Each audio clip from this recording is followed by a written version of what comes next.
He didn't just leave her. He slowed the car beside a lonely gas station on the edge of town, told her to step out for a minute, and drove away with her best friend and his mother still sitting in the seats where love and family used to be. That afternoon, Elena Marin, 7 months pregnant, tired, and trying to pretend everything was fine, thought they were going for a short drive to clear their minds and maybe talk things through. She trusted her husband, Marcus. She trusted her best friend, Talia.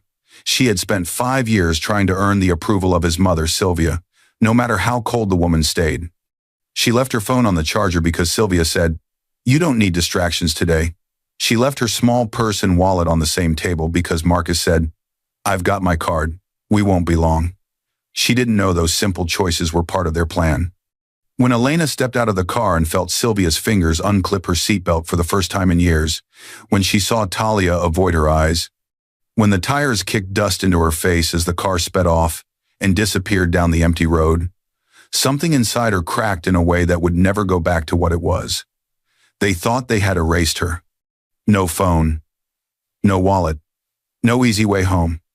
Just a silent gas station, a shocked clerk watching from the window, and a pregnant woman holding her belly and whispering, "Why?" Marcus thought his life would be easier without her. Talia thought she had finally won. Sylvia thought she had cleared the family name of someone not good enough. What none of them knew was this. The woman they threw away had a secret even she hadn't fully opened yet. A sealed letter from her grandfather's lawyers waiting on the living room table at home, and a legacy timed to release on the very birthday she thought everyone had forgotten. This isn't just a story about being abandoned. It's about what happens when the people who betray you discover you were never as weak or as poor as they hoped. Dear viewers, thank you for being here. If you watch without subscribing, it's like letting Elena's voice fade back into silence. When you click that button, you stand with every woman left behind and every quiet soul who chose to rise. Please, subscribe now, and in the comments, tell me where you're watching from. The sound of a drawer slamming echoed through the quiet house, sharp, sudden, intense before the scene softened into its usual calm.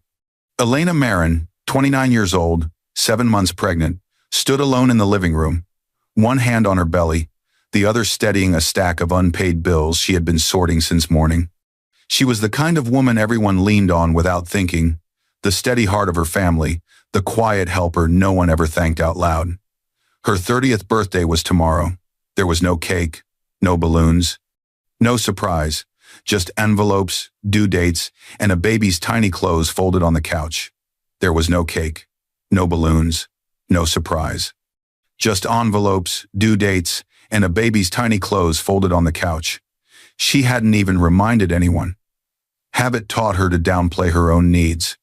Elena had lived her whole life believing in duty. Her grandfather had raised her after her parents passed away when she was young, and though she rarely talked about it, he was the only person who ever taught her unconditional love. The house she lived in now wasn't technically hers. It was in her husband Marcus's name. Elena never cared for property or status. She only cared about building a peaceful life, something gentle enough for her future daughter to grow inside. Her grandfather's old belongings still sat in a single wooden box in her bedroom closet, his pocket watch, his letters, and a few documents she never opened because she couldn't bear to stir memories that still hurt. She owned nothing valuable, not in the way people counted wealth, but she carried a quiet richness, patience, warmth, and a loyalty that once made her best friend Talia call her the safest place on earth. Now, as Elena folded a tiny pink baby shirt, she smiled to herself. "She'll be here soon," she whispered. The child was her anchor, her joy, her reason to endure anything. Marcus Marin, her husband of 5 years, entered the room just then. He was 32, polished, confident, and once the man who made her feel chosen. Lately, though, something had changed in him. He spoke less. He stayed out more. His phone never left his pocket anymore. Elena stepped closer, lifting her face for a simple kiss. For years, that movement had been automatic between them. This time Marcus leaned back slightly, as if even that small closeness was too much. "I need to shower," he muttered, eyes already shifting away as he walked toward the hallway. The rejection landed softly but painfully. Elena blinked, covering the sting with a small smile he never turned to see. Before she could process the moment, another voice called from the hallway. "Elena, honey, I can't read these labels. My eyes are too tired." Sylvia Marin. Marcus's mother, 62, sharp-tongued and sharp-eyed, sat at the kitchen table with her weekly medication spread out. Sylvia never liked Elena, though she never said it directly. Her tone always carried quiet judgment, like Elena wasn't good enough, organized enough, or strong enough. Elena calmly sat beside her. "Don't worry, I'll sort them." "You always do," Sylvia replied. Not as praise but as expectation. As Elena sorted pill bottles into neat trays, labels and times memorized from habit, a familiar voice floated in from the front door. "Lena, are you busy?" Talia Reed stepped inside. 29, Elena's childhood best friend, the one who slept over when she was grieving, the one who celebrated every milestone with her. Months earlier, during the pregnancy announcement, Talia had squeezed Elena's hand with tears in her eyes, saying, "You deserve all the love in the world." That memory flickered now, sweet but slightly distant, as if belonging to a different life.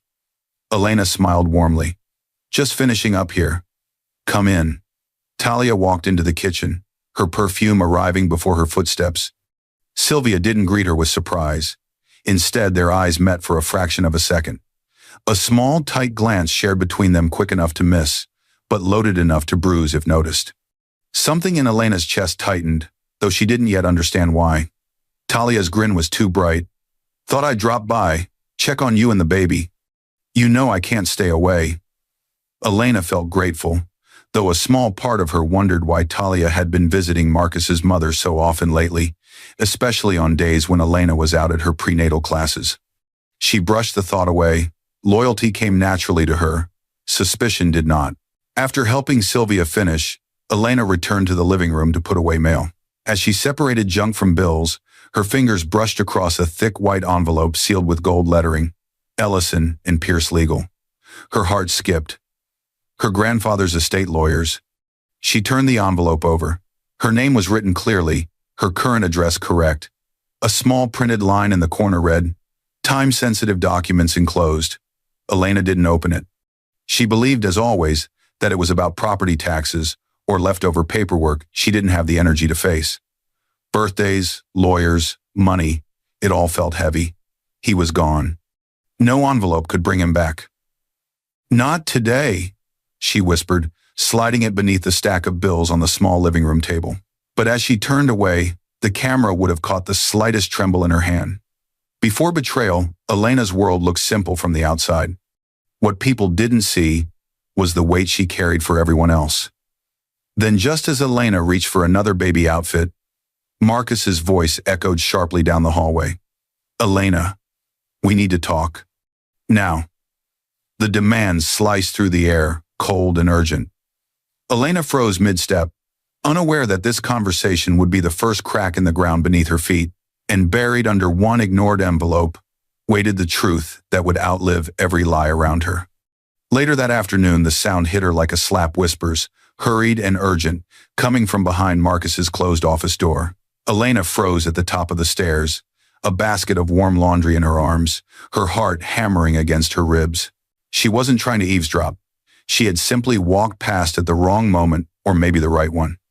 Marcus's voice was low, tight. "You need to stop coming here so often." She's starting to notice. Talia's voice answered, softer, but unmistakably her best friend's. "She won't suspect anything. Elena trusts me more than anyone." The words sliced through the quiet hallway. And then silence. Elena stood perfectly still, afraid even her breathing would expose her. She tried to convince herself they were talking about something innocent, something harmless. Maybe they meant Sylvia noticing. Maybe they meant the neighbors. But nothing about their tone sounded harmless. The scene slowed as she stepped back from the door, her mind spinning. Warm laundry pressed against her belly as if grounding her. She whispered to her unborn daughter, "It's okay. Mama's here." But even her own voice felt unsteady. Elena didn't want to believe anything was wrong, but patterns don't lie. She carried the laundry to the bedroom, her thoughts heavy. She remembered a time years ago when Talia had wrapped an arm around her after a heartbreak and said, "If anyone ever hurts you, I'll fight them first." Back then, Elena believed it with her whole soul. But lately, things felt different. Marcus came home smelling like cologne she didn't own. Talia arrived unannounced more often than before. Sylvia watched Elena with eyes that seemed to evaluate instead of care. And now whispers she wasn't meant to hear. Elena set the laundry on the bed and began folding slowly, trying to calm her thoughts. When she dug into Marcus's work pants looking for socks, she found something that changed the temperature in the room. A receipt, a spa visit, 2 guests. The date matched the afternoon. Marcus said he had a long meeting. She pulled out another receipt from the same pocket, this one from a jewelry shop. A bracelet. Elegant, expensive, and not one she ever received. Her hands trembled. She sat down on the edge of the bed, her breath catching. Maybe there was an explanation. Maybe the bracelet was for Sylvia. Maybe the spa day was a work event. Maybe Talia had been helping him choose something for Elena, and he just hadn't given it yet. She tried to force these thoughts to make sense, but her heart argued back. If the gift was for her, he would have given it to her. If the spa trip was for work, why hide the receipt? The ceiling felt heavy above her. The room felt too quiet. Her baby kicked gently inside her, as if asking what was wrong. Elena whispered, "I don't know."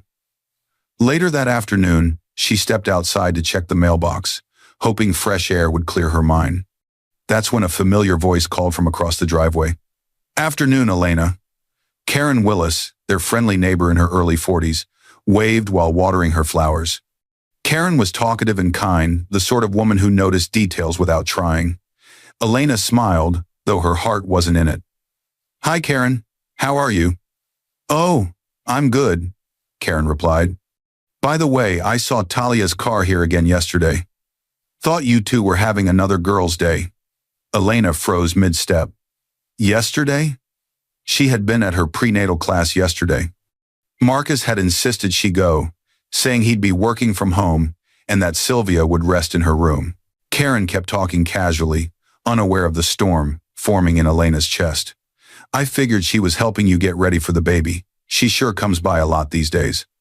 Elena forced a smile, but inside, something cracked. Talia wasn't helping her. Talia hadn't even texted her all week. So why was she at the house when Elena wasn't home?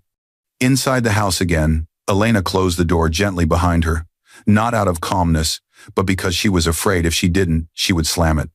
She leaned her back against it, breathing slowly, her hand instinctively resting on her belly. Her mind replayed everything. The whispers, the shared glance in the kitchen, Marcus pulling away from her kiss, the receipts, Karen's casual comment about Talia's car. Piece by piece, a picture she didn't want to see began forming. She sat at the kitchen table, her fingers brushing the rim of her water glass, trying to keep her breathing steady. "Why would my best friend be here when I wasn't?" she whispered. Her reflection in the glass looked unfamiliar, worried, shaken, almost afraid of her own thoughts. Suspicion begins as a whisper, but truth always speaks louder. Elena stood up slowly, realizing she could no longer ignore the signs. Something was happening around her, something she wasn't being told. Just then, a soft beep came from Marcus's office, a familiar electronic click as the door lock disengaged. Footsteps followed. Marcus was coming out. Elena straightened instinctively, and the office door opened. But it wasn't Marcus who stepped out. It was Talia. Her hand still on the doorknob. Talia froze when she saw Elena standing there. "Elena," she said quickly, forcing a thin smile. "I was just helping Marcus with some files for his mom." She got confused with her paperwork again. Before Elena could answer, Talia slipped past her toward the stairs, the office door closing softly behind her with a quiet click. Some alliances are not formed overnight, but they leave footprints if you know where to look. The argument started the second the office door latched shut behind Talia. Marcus's voice exploded inside the room, sharp, angry, full of pressure. "You can't just walk out there like that, Talia. She was right there. She saw you." The intensity hit the air like thunder. "Talia Reed, Elena's childhood best friend. 29 years old. The same woman who once knew every secret. Elena had stood stiffly in the center of Marcus's office.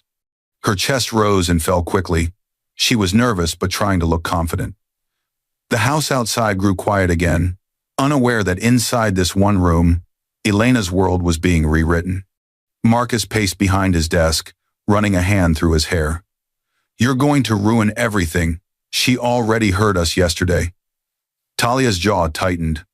"You're the one who wanted to talk in here with the door half open." "It was locked," Marcus snapped. "She shouldn't even be near my office."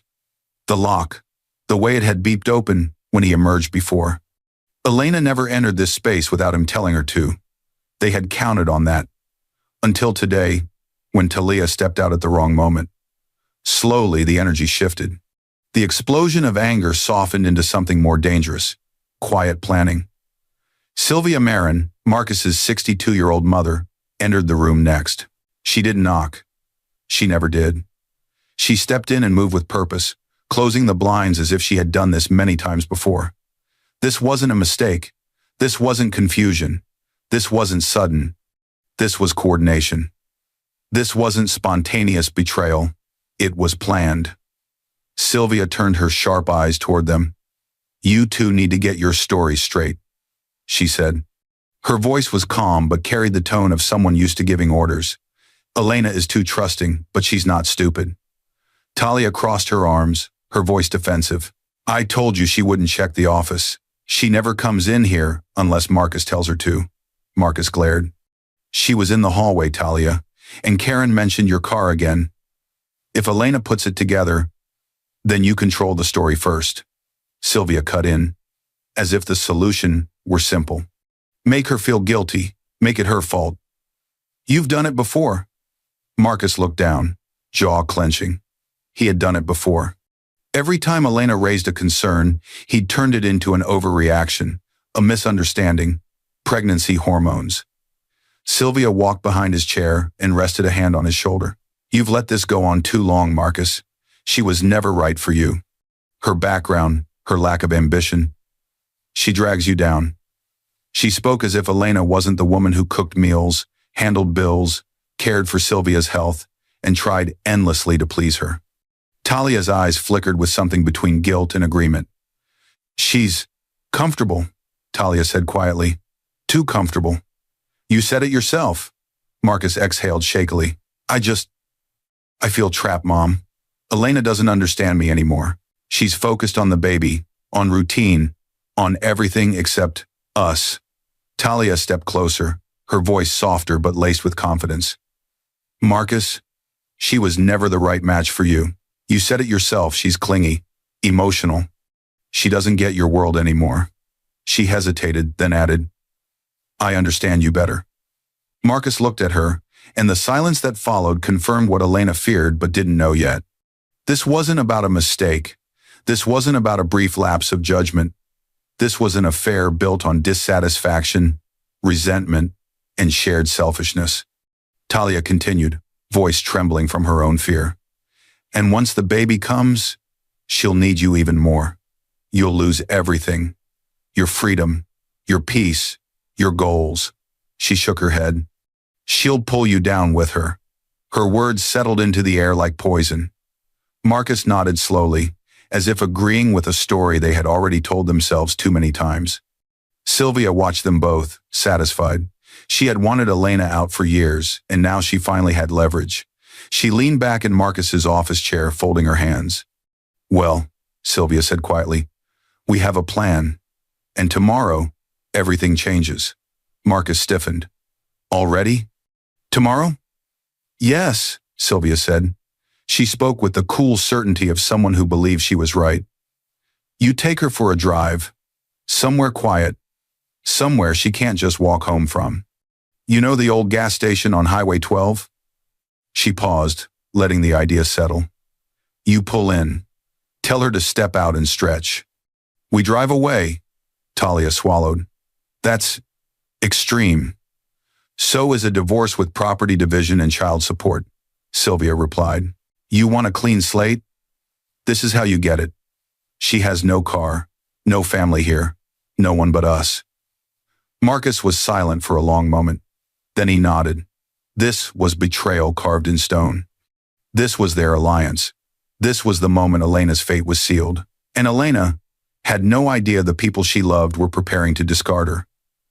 Outside the office door, light footsteps creaked on the stairs, hesitant, familiar. Elena.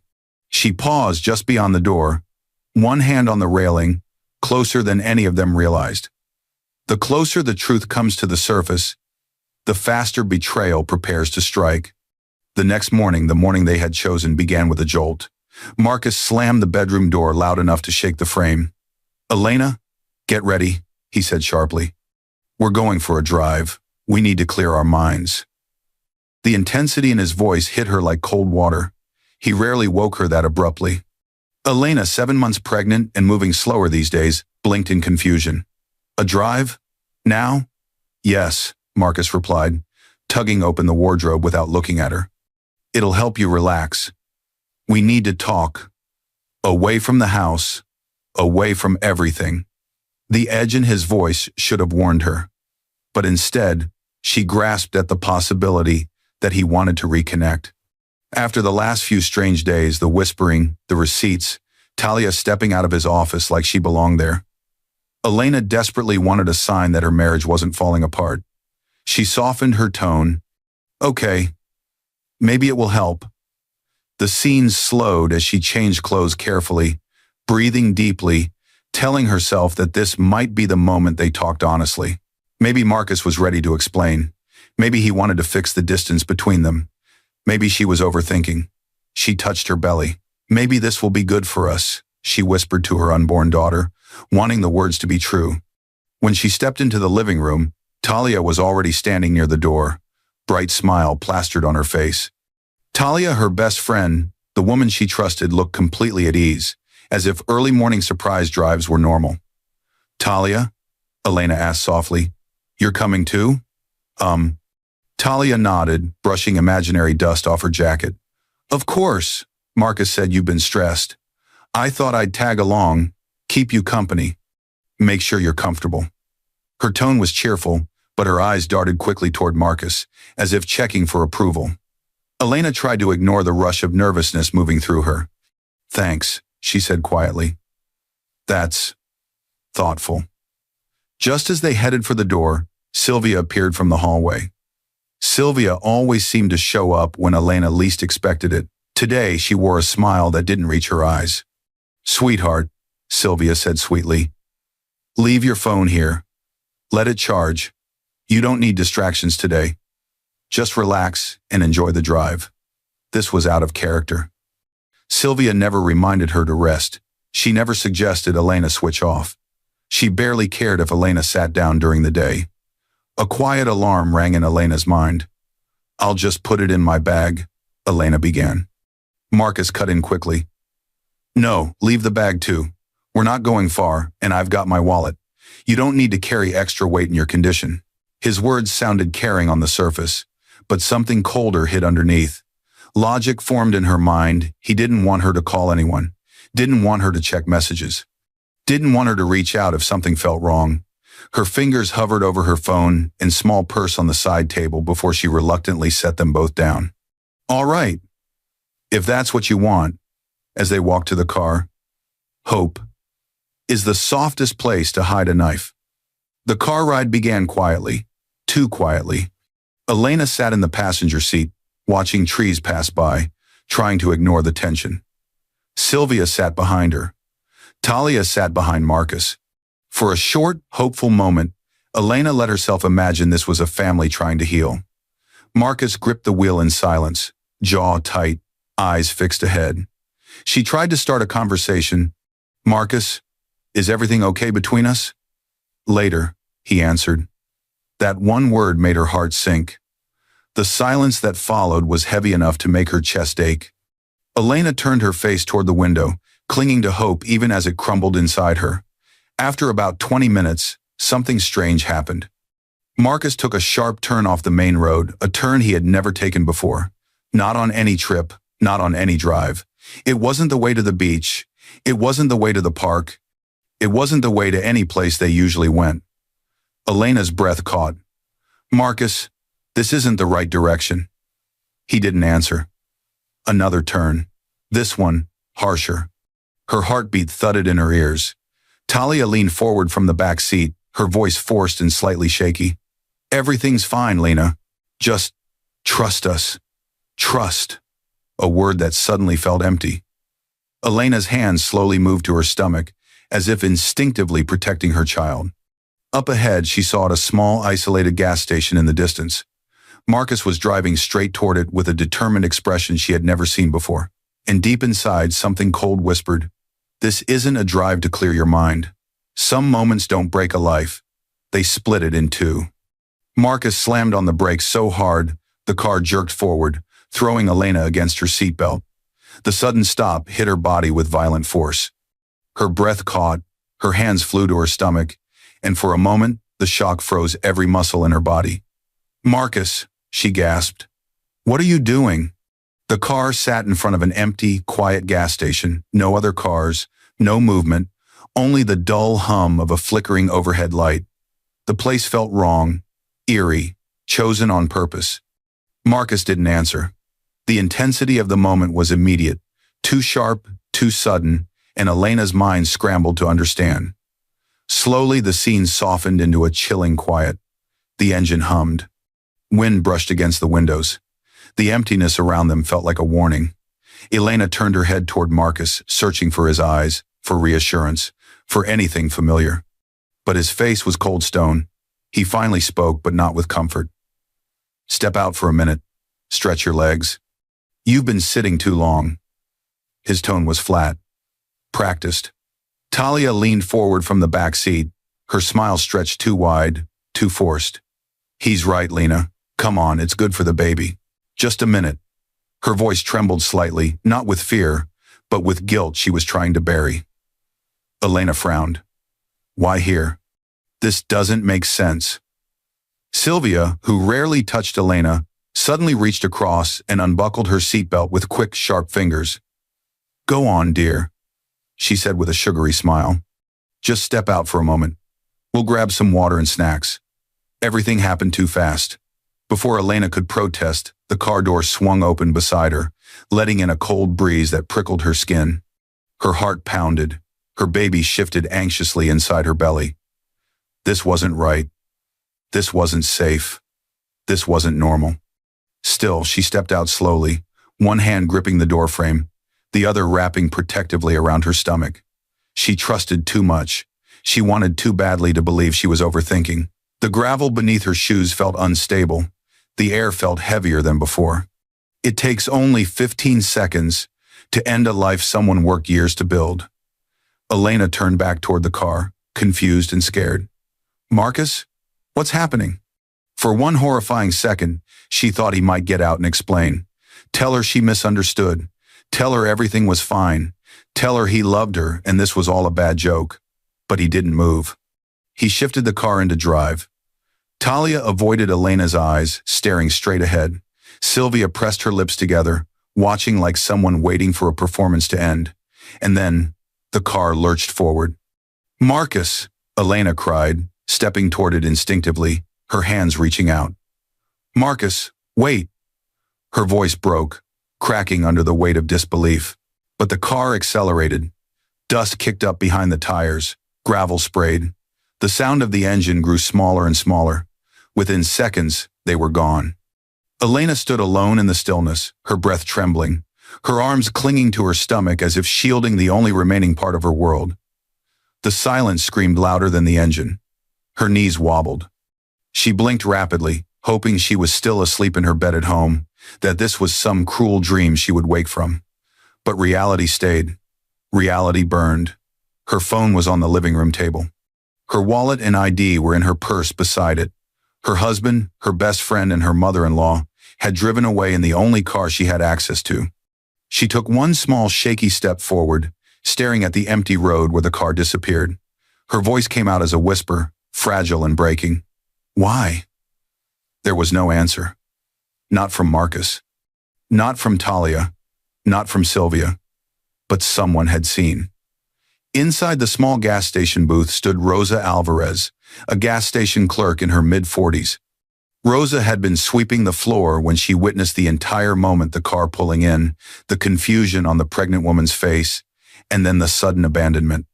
Rosa pressed a hand to the glass, her expression filled with shock and worry. Moments later, she hurried outside. "Are you okay?" she called out gently. Her voice traveled across the cold air like the first sign of human warmth. Rosa didn't know it yet, but she would become an important witness, an anchor of truth in the storm waiting to unfold. Elena didn't answer right away. She couldn't.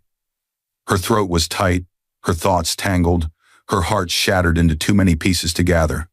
She looked down at her belly. Her baby kicked softly, as if sensing her distress. Her grandfather's voice echoed in her memory, an 11-year-old Elena sitting on his lap as he pressed a gold pocket watch into her hand. Flashback insert. "You're stronger than you know," he had whispered. Tears pooled in her eyes, not because she believed those words, but because she desperately needed them to be true. Rosa stepped closer, speaking calmly. "Listen, I saw what happened. I saw their license plate. You're not crazy. You're not imagining this. They left you."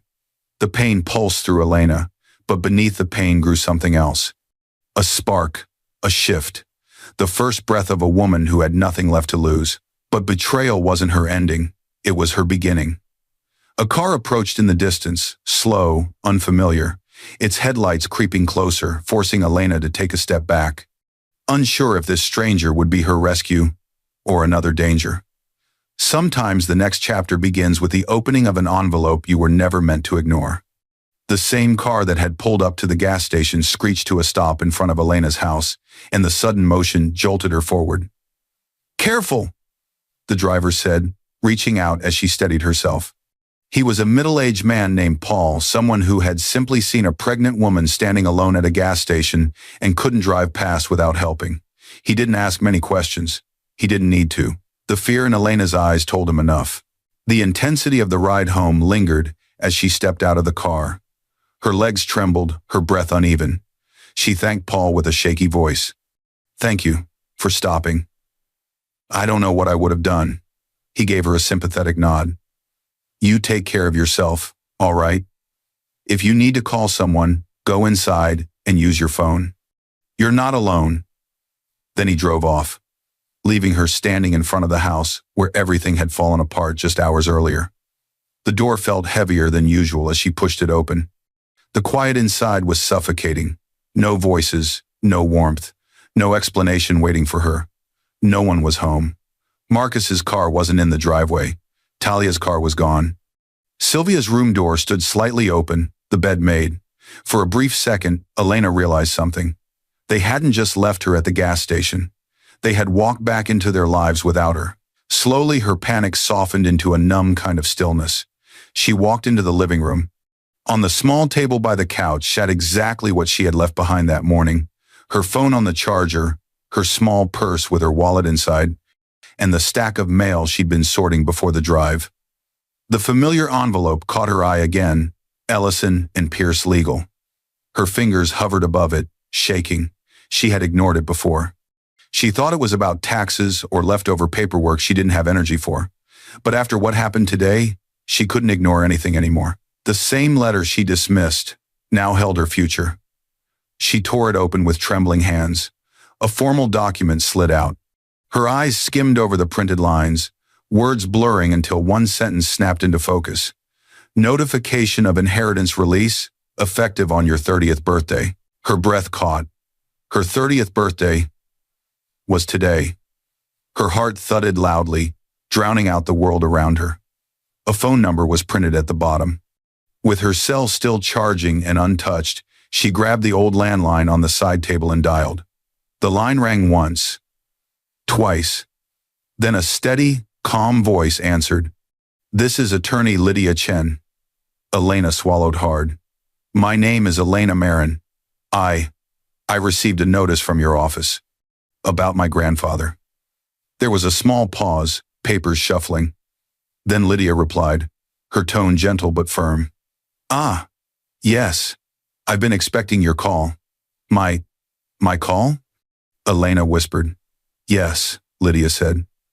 Your grandfather left instructions that we contact you immediately on the day you turned 30, but only after you reached out first.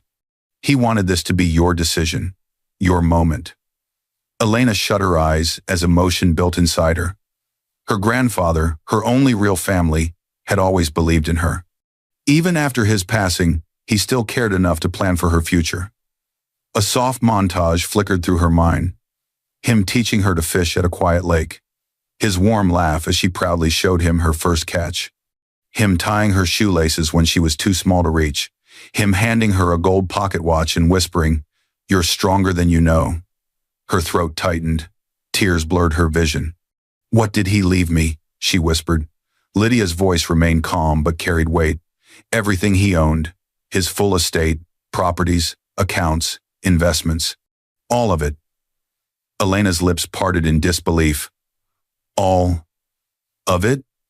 Yes, Lydia confirmed. You are now the sole heir. The inheritance vests today. We've held it in trust until your 30th birthday. The room seemed to tilt as the truth settled over her. She wasn't powerless. She wasn't abandoned without support. Her grandfather had given her more protection than she ever realized. This betrayal today, this emptiness, it didn't have to define her next steps. She placed a hand on her belly, breathing deeper, slower, steadier. Her baby kicked gently, as if sensing the shift in her spirit. She didn't rise with rage. She rose with strategy, Lydia continued. I suggest we meet as soon as possible. Tomorrow morning, if you're able. There is a great deal to discuss your rights, the estate, and how to secure yourself and your child. Elena nodded, wiping her tears. Yes, I'll be there. She hung up the phone. For the first time that day, she stood tall. The same house that witnessed her abandonment had also just watched her claim a new beginning. Her gaze drifted toward Marcus's office door, half open, dark, waiting. She felt something pull her forward, some quiet intuition telling her the truth in this house wasn't finished revealing itself. She stepped toward it. Behind closed doors, secrets don't stay quiet forever. Elena burst into Marcus's office with such force that the door slammed against the wall. The sound echoed through the house, sharp, angry, alive. For a moment, she stood there trembling, expecting to find Marcus, expecting a confrontation, expecting answers. But the room was empty. The silence inside felt like a cruel reminder of everything she now knew. His chair was pushed back. Papers were stacked on the desk. A mug sat half-finished, a faint ring of coffee at the bottom. The light smell of Talia's perfume still lingered in the air. Her rage melted into something quieter, something clearer. She walked slowly around the room, breathing deeply, letting her eyes adjust to the space she had never really entered before. This was where he kept his secrets, his passwords, his files, his life. She didn't cry. She didn't crumble. She simply inhaled and exhaled like someone preparing for the next part of a long journey.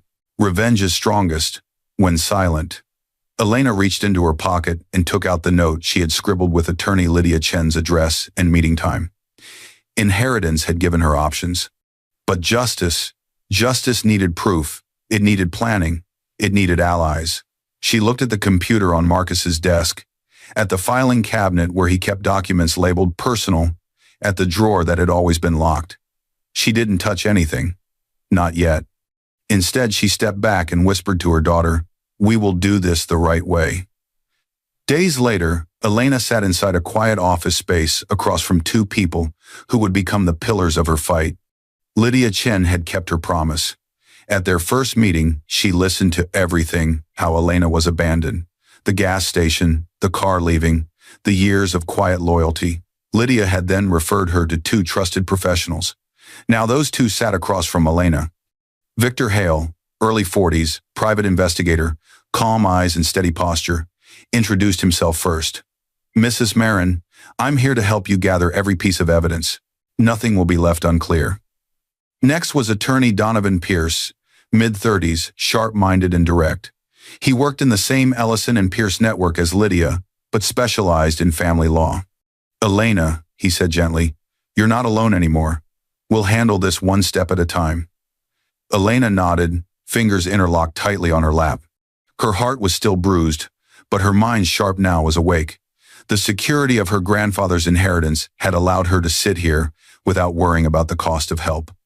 Rosa Alvarez, the gas station clerk, sat beside her. Rosa had driven into town to give her statement. Her kindness that day had become something bigger now. A witness willing to stand for truth. Victor leaned forward, clicking a button on his small remote. A screen lit up on the wall. First, he said, we pulled the gas station camera footage. It took a few days and a warrant, but we have it.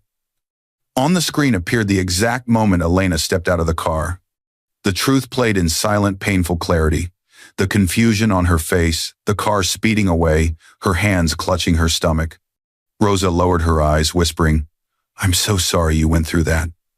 Elena swallowed hard but kept watching, letting the pain strengthen her instead of weaken her. Victor clicked again. Next, the GPS logs from Marcus's car, obtained through a subpoena. His car stopped at that station for exactly 45 seconds. The speed right after? Well above the limit. Elena's stomach twisted. He clicked again. Then we obtained the text messages between Marcus and Talia. Lines of betrayal filled the screen plans, excuses, whispers about getting rid of her before the baby complicates things, and references to Sylvia's support. Elena's eyes burned, but she stayed firm. Donovan wrote notes as Victor continued. We also traced financial transfers. Sylvia has been moving money from accounts tied to you payments you never approved. We compared signatures, several appear forged. The betrayal was bigger than Elena imagined. Not just emotional, not just personal, it was financial deception too. Everything you see here, Victor said, is admissible in court, and we will collect more. Donovan placed a contract in front of her. Elena, once we file this, the legal process starts. Divorce, custody, asset freeze, full exposure. Elena hesitated not from fear, but from the gravity of what this moment meant. She wasn't just surviving anymore, she was taking control. Slowly she signed her name.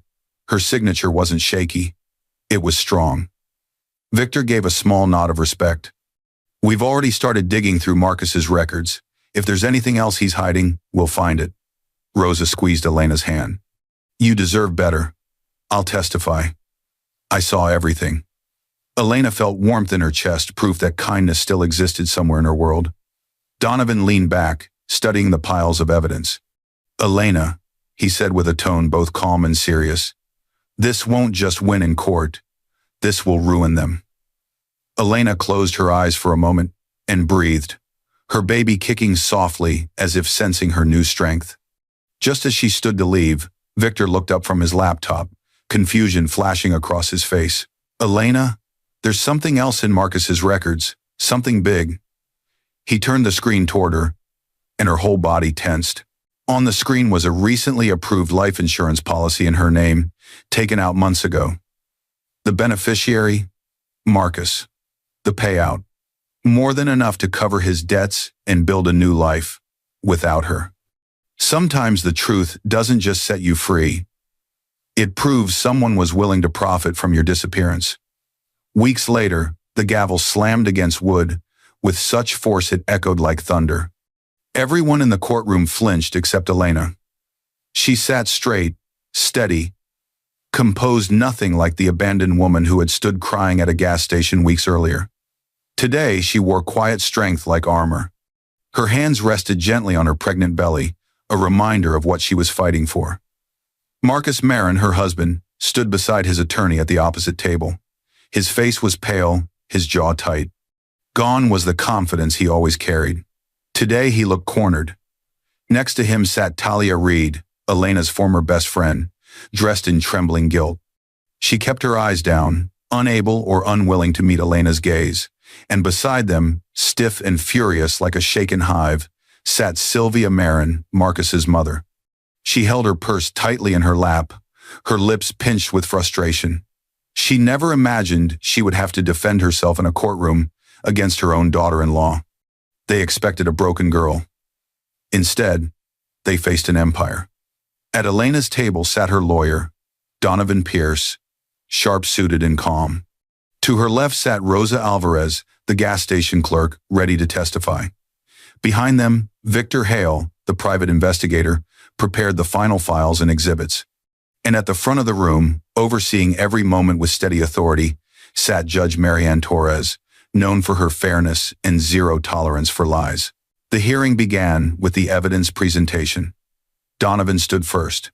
Your Honor, we will begin with the events of the day Mrs. Marin was abandoned. He clicked a remote. The courtroom screen came alive. There, in cold, unforgiving clarity, was the video of Elena stepping out of Marcus's car at the gas station. Her confusion was visible, her fear, her vulnerability. Then the car speeding away. Someone in the audience gasped softly. Marcus closed his eyes, jaw clenching. Talia shifted in her seat. Sylvia pressed her lips together so tightly they turned white. Elena kept her gaze forward. She refused to let herself cry again. Not here, not in front of them. The video ended. Silence followed. Donovan spoke calmly. Mrs. Marin was 7 months pregnant when this occurred. She was left with no transportation, no phone, and no wallet. Judge Torres nodded slowly, her expression unreadable. Next came the text messages. Donovan projected them on the screen. Messages between Marcus and Talia. She's too emotional. We have to do it before the baby comes. Your mother supports us. She said, Elena is slowing you down. Gas station is easy. No cameras she'll notice. Donovan turned toward Marcus. Unfortunately for you, Mr. Marin, there were cameras. Marcus stared at the table. Talia's hands shook in her lap. Sylvia looked away, her nostrils flaring. Judge Torres frowned. The courtroom reporter typed rapidly, recording everything. Then Rosa testified. She stepped forward gently, hands clasped. Your Honor, I saw the whole thing. The car left before she even understood what was happening. She looked terrified. Rosa's voice softened. No one should be abandoned like that, especially not someone carrying a child. The courtroom murmured with sympathy. Elena felt a rush of gratitude for Rosa's bravery. Victor Hale presented the next segment, financial documents. The court should be aware, Victor said, that Miss Sylvia Marin has been moving funds out of accounts tied to Elena without her knowledge. He pointed to the screen. Several transactions show forged signatures. We obtained confirmation from the bank's forensic analyst. Sylvia's head snapped up. Those accounts were for the family, Victor countered smoothly. They were in Elena's name, and she never authorized these withdrawals. Gasps filled the courtroom. Sylvia's lawyer placed a steady hand on her arm, trying to calm her. Judge Torres looked stern. Forgery is a serious accusation. Do you have proof? Victor handed forward papers. Yes. Signature comparisons, timestamps, and bank confirmations, Your Honor. Sylvia's confidence cracked into panic. Donovan nodded at Victor, then clicked to the next slide. And finally, Your Honor, we present the most disturbing document of all. On the screen appeared the life insurance policy Victor had discovered. A policy taken out in Mrs. Elena Marin's name, Donovan explained, with Mr. Marcus Marin as the sole beneficiary, applied for shortly before the planned abandonment. The coverage amount is substantial. He let the silence stretch. Combined with the deliberate act of leaving a pregnant woman at an isolated gas station, this raises serious concerns about intent and safety. Marcus's attorney shifted uncomfortably. Judge Torres's eyes hardened. Mr. Marin, did your wife know about this policy? Marcus hesitated. I didn't think it was important. Donovan's voice cut through his excuse. Not important, or not convenient to mention. The courtroom felt the shift. This was no longer just cruelty. It was danger. Donovan concluded the evidence presentation. Your Honor, what you see here is not a misunderstanding. It is a coordinated betrayal involving emotional cruelty, planned abandonment, financial manipulation, and deliberate endangerment of a pregnant woman. The courtroom fell silent. Judge Torres leaned forward slightly, her eyes firm and focused. She looked directly at Marcus, then at Talia, then at Sylvia. Her voice calm, measured, and sharp enough to cut the air. Mr. Marin, Miss Reed, Miss Marin. This evidence is overwhelming. The room tensed. Marcus swallowed hard. Talia's breath trembled. Sylvia gripped her purse as if it were the last thing keeping her from falling apart.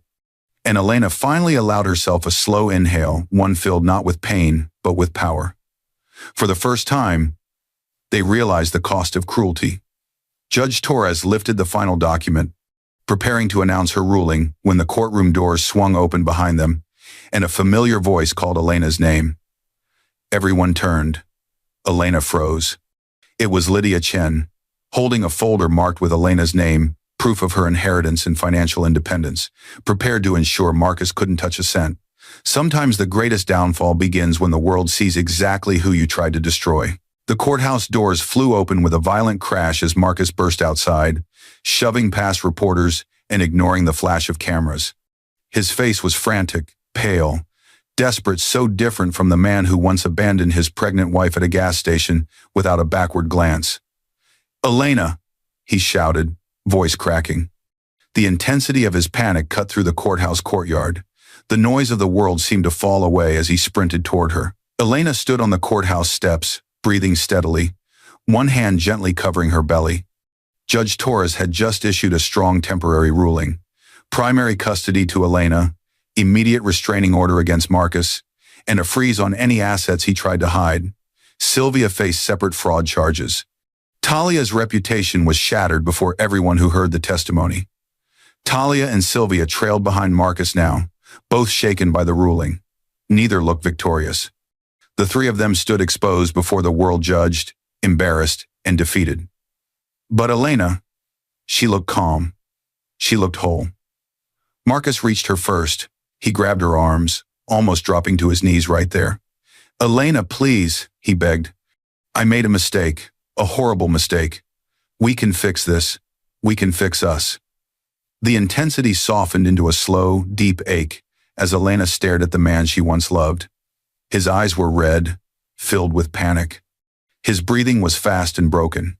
He looked like someone drowning. Inside her, however, something was quiet like a lake after a storm. The courtroom had changed something in her. She wasn't the same woman he left on that gravel road. The man who abandoned her now begged for her mercy. Elena pulled her arms back gently, not in anger, but in clarity. Behind Marcus, Talia Reed stood with her arms crossed tightly over her chest. She looked furious, not at the situation, but at Marcus. "This is your fault," Talia snapped at him. "You said she wouldn't fight back. You said she was too soft, too emotional." Elena blinked at those words, but she didn't break. She didn't even flinch. Talia continued, voice rising. "You told me she wouldn't take us to court. You said your mother would fix it." Sylvia Marin froze at that. The older woman stood on the sidewalk, her breaths uneven, one hand gripping a bench as if her body might give out. The humiliation of having her financial fraud exposed in court had cracked her pride wide open. Reporters circled, microphones raised, snapping photos of Sylvia's collapse, Talia's outrage, and Marcus's desperation.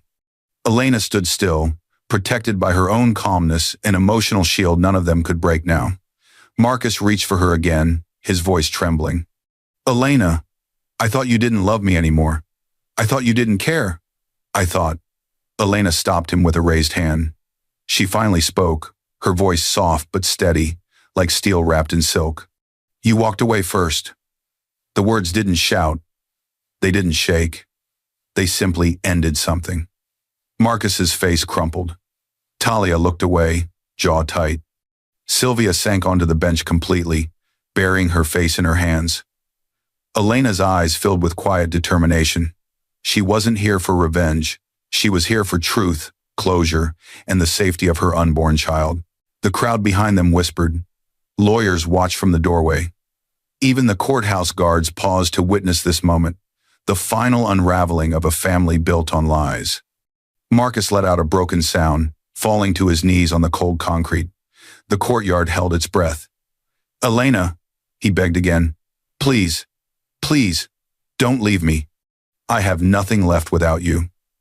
Elena looked down at him, not with hatred, not even satisfaction, but with the deep sadness of a woman who once believed in him completely. "You had everything," she said softly. And you threw it away.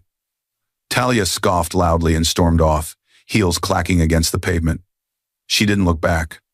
Marcus's downfall no longer served her. She would find her own way to survive. Sylvia remained frozen in shame, unable to rise, unable to defend herself.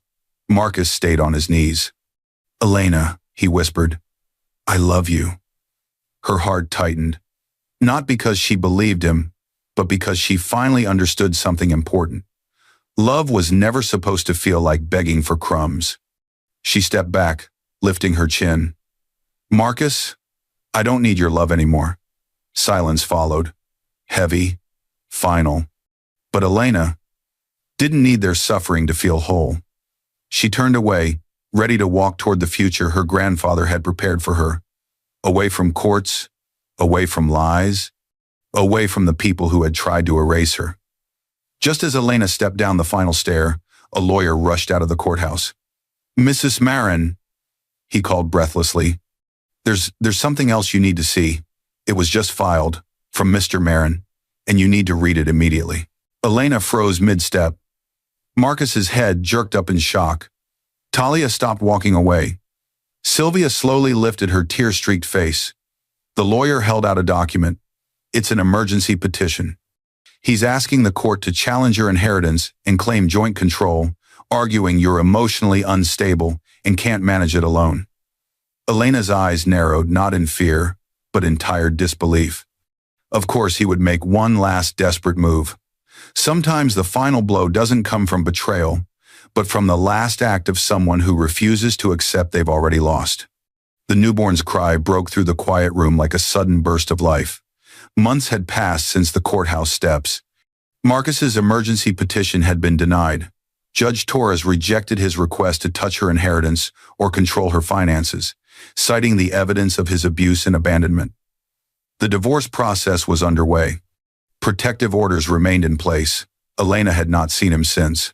Now Elena clutched her daughter close to her chest, breath trembling not from fear, but from the overwhelming realization that she had reached the end of a storm and stepped into the beginning of a new world.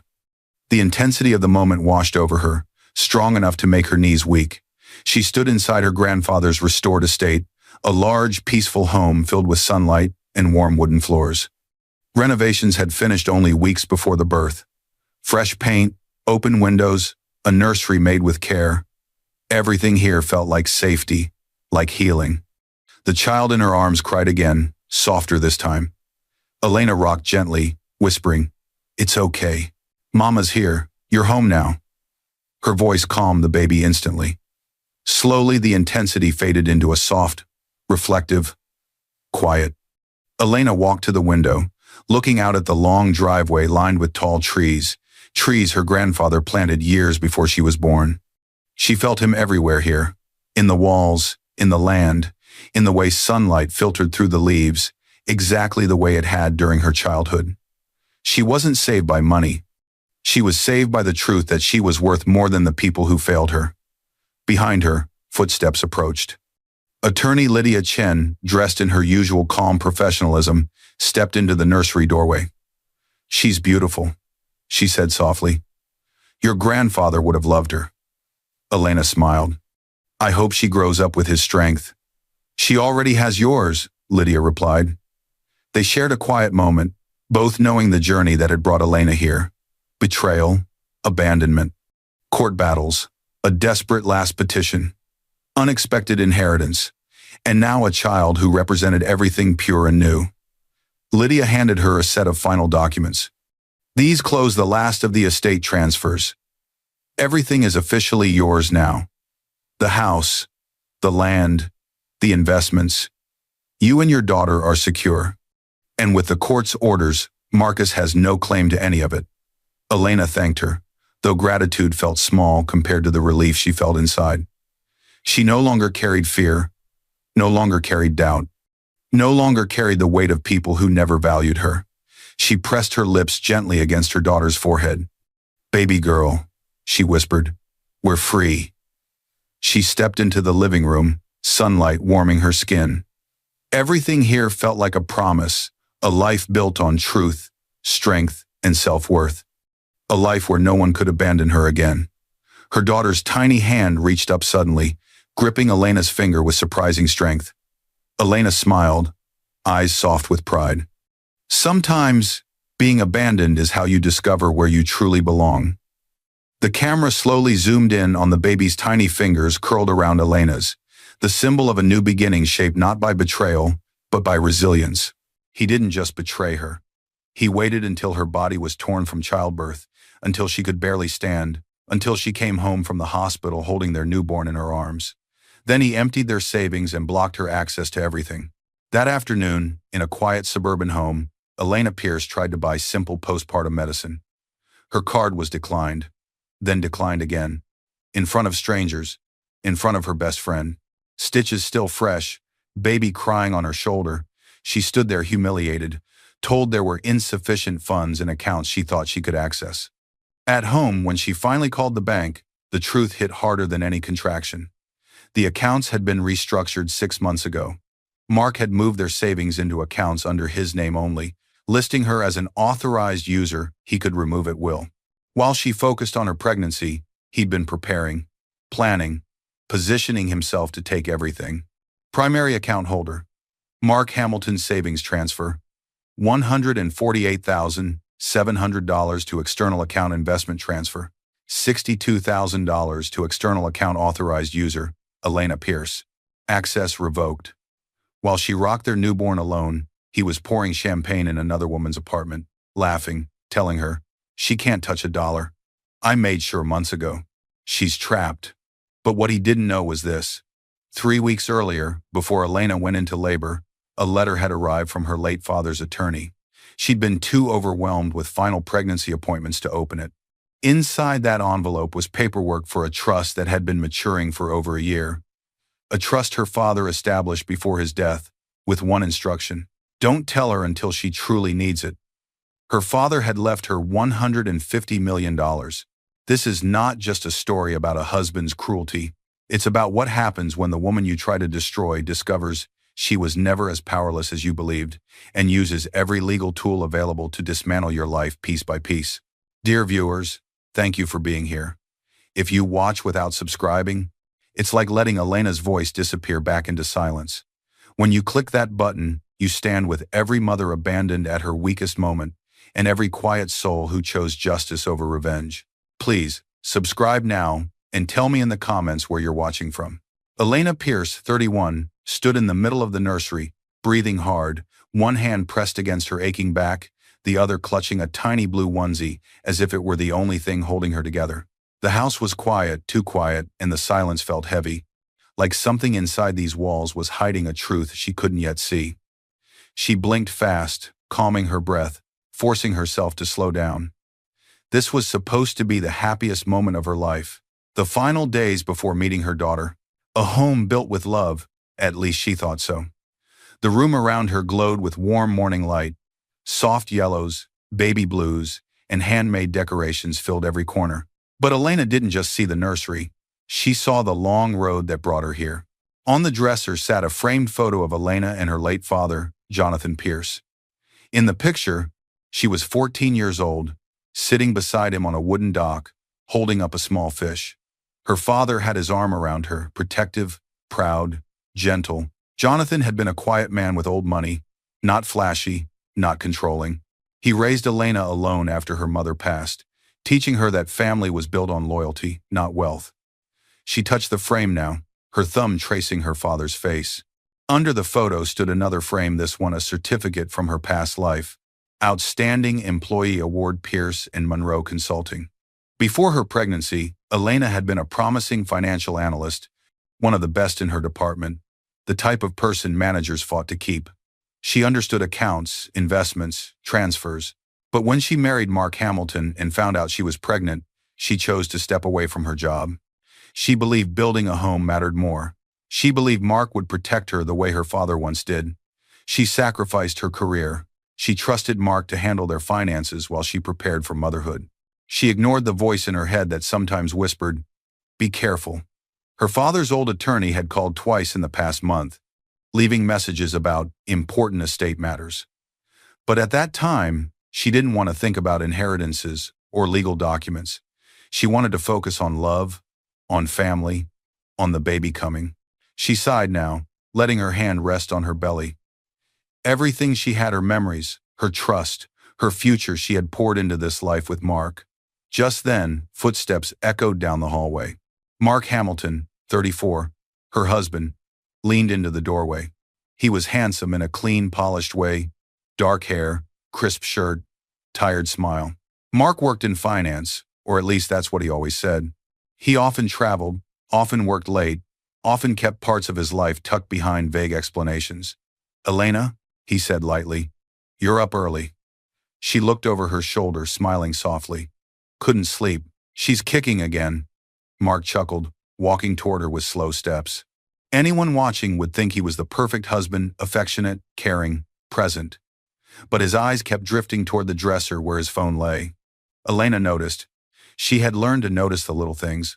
She picked up another tiny onesie, smoothing the fabric, trying to focus on hope rather than worry. Then it happened. A sharp vibration cut through the quiet room. Mark's phone lit up. Elena glanced at the screen before he could reach it. A name flashed, LC. Just 2 letters, but enough to make her stomach tighten. Mark lunged for the phone and snatched it fast, faster than a man with nothing to hide. She froze, her hands tightened around the baby clothes. "Everything okay?" she asked, her voice soft but steady. Mark's smile came too quickly, too forced. "Work messages. Just a client." Elena nodded, but her eyes didn't follow the smile. They followed his hands, hands that shook just slightly as he slipped the phone into his pocket. The tension thickened, but Elena swallowed it down. She wanted peace. She wanted to believe him. She needed calm this close to her due date. Mark stepped forward, kissed her forehead and whispered, "Try to rest. Big day coming soon." Then he walked out of the room. Elena watched him leave, her heartbeat slowing, her breath softening. She placed the onesie back on the crib rail, and the camera tightened on her face as a quiet worry settled in. Just before the scene ended, a faint detail appeared on the dresser. A white envelope with a law firm logo unopened, partially hidden under magazines. A letter from her father's estate attorney, waiting. Elena didn't know it yet, but the first crack in her marriage had already begun to show, and the answers she needed were closer than she realized. Elena Pierce jerked awake to the sound of Mark's car starting in the driveway. She grabbed her phone, 3:47 a.m. Her heart raced as she pushed herself up, one hand steadying her swollen belly. This was the 3rd time this week he'd left in the middle of the night. She forced herself out of bed and walked to the window, moving slowly. Through the curtains, she watched his taillights disappear down the street. Her chest tightened. Something was wrong. She could feel it in her bones. Elena sat back on the edge of the bed, trying to steady her breathing. The baby kicked hard as if sensing her mother's stress. She picked up her phone and noticed something she hadn't seen before. Their joint banking app had logged her out. When she tried to log back in, a message appeared. "Access restrictions have been updated. Contact your bank for details." Her stomach dropped. "Access restrictions?" She tried again. Same message. A cold feeling crept up her spine. This wasn't a technical glitch. Someone had changed something. She wanted to call Mark, but something stopped her. Instead, she opened her email, scrolling back through months of statements she'd been too tired and overwhelmed to check carefully. Then she found it. An email from 6 months ago, back when she was dealing with severe morning sickness, and had asked Mark to handle the banking stuff while she recovered. Subject: Account restructure confirmation. The email detailed how their joint savings and investment accounts had been closed and reopened under new terms. Mark as primary holder, Elena as authorized user with discretionary access. At the time, Mark had told her it was just paperwork to streamline things for tax purposes. She'd been too sick to question it, too trusting to doubt him, too focused on the baby to see the trap being set. Now, staring at those words discretionary access, she understood what they really meant. He could remove her access anytime he wanted. Later that morning, Elena was making tea when a knock at the door broke her thoughts. She opened it to find Masseuse Keene, 62. Their elderly neighbor, a warm-hearted widow who treated Elena like her own daughter. She held a warm casserole dish wrapped in a kitchen towel. "Sweetheart," Masseuse Keene said softly, "I made dinner for you. You need to keep your strength up." Elena blinked back grateful tears. "Thank you. You didn't have to." Masseuse Keen hesitated, glancing down the street before lowering her voice. Honey, I don't want to worry you, especially now. But, she paused, I've seen him leaving at odd hours. And last week I saw him with a woman. She got into his car and they drove off together. Elena's breath hitched. Mrs. Keen gently squeezed her arm. I know what I saw. I wouldn't mention it if I wasn't certain. Elena forced a smile, soft, polite, but completely hollow. Maybe it was a coworker or a client. Mrs. Keen didn't look convinced. Just be careful, sweetheart. Sometimes the quiet signs scream the loudest. Her words sank into Elena's mind like a heavy stone. Suddenly, Elena remembered sitting by a campfire with her father at age 17. He had looked her straight in the eyes and said, Don't ignore small signs, Elena. Men who betray rarely announce themselves. It's the little things, the secretive looks, the sudden distance. Your mother knew something was wrong with her health for months before she told me. She said she ignored the small signs. Don't make that mistake in life, not with your health, not with people you trust. At the time, she brushed it off as one of his overly cautious warnings. Now those words felt like thunder. She pressed a hand to her belly, whispering, I want to trust him. I need to trust him. But trust was starting to feel like a fragile thread. Later that evening, Elena walked to the desk where Mark kept financial papers. Her hands trembled as she opened the drawer. Inside, she found bank statements. He'd hidden statements for accounts she didn't even know existed. New accounts opened 4 months ago, large transfers out, receipts for expensive restaurants she'd never been to. And at the bottom of the stack, a real estate brochure for luxury condominiums downtown. Her heart pounded. Just as she was about to look closer, her phone buzzed with a text. Mark, working late again, don't wait up, love you. The words felt empty. She looked back at the papers in her hands, and for the first time, she let herself think the thought she'd been avoiding. He's planning to leave me. As Elena gathered the papers to put them back, one more document slipped out, a printed email exchange between Mark and someone named L. Carter. The subject line made her blood run cold. Timeline for transition after baby arrives. Her entire body went numb.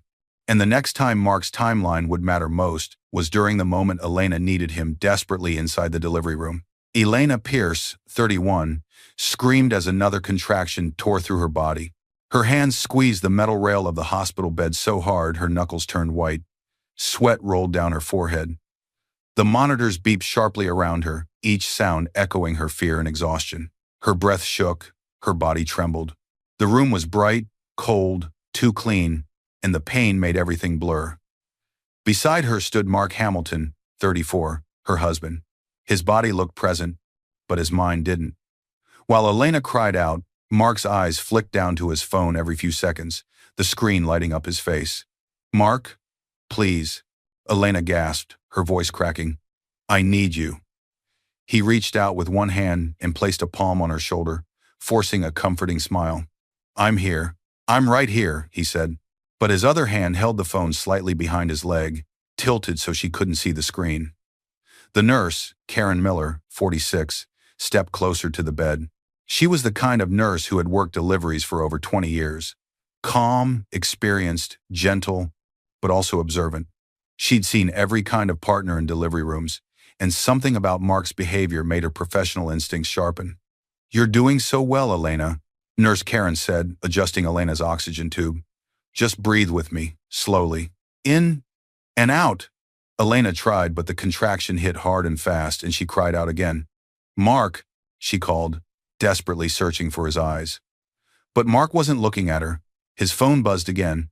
A small vibration, but sharp enough to cut through the air like a warning.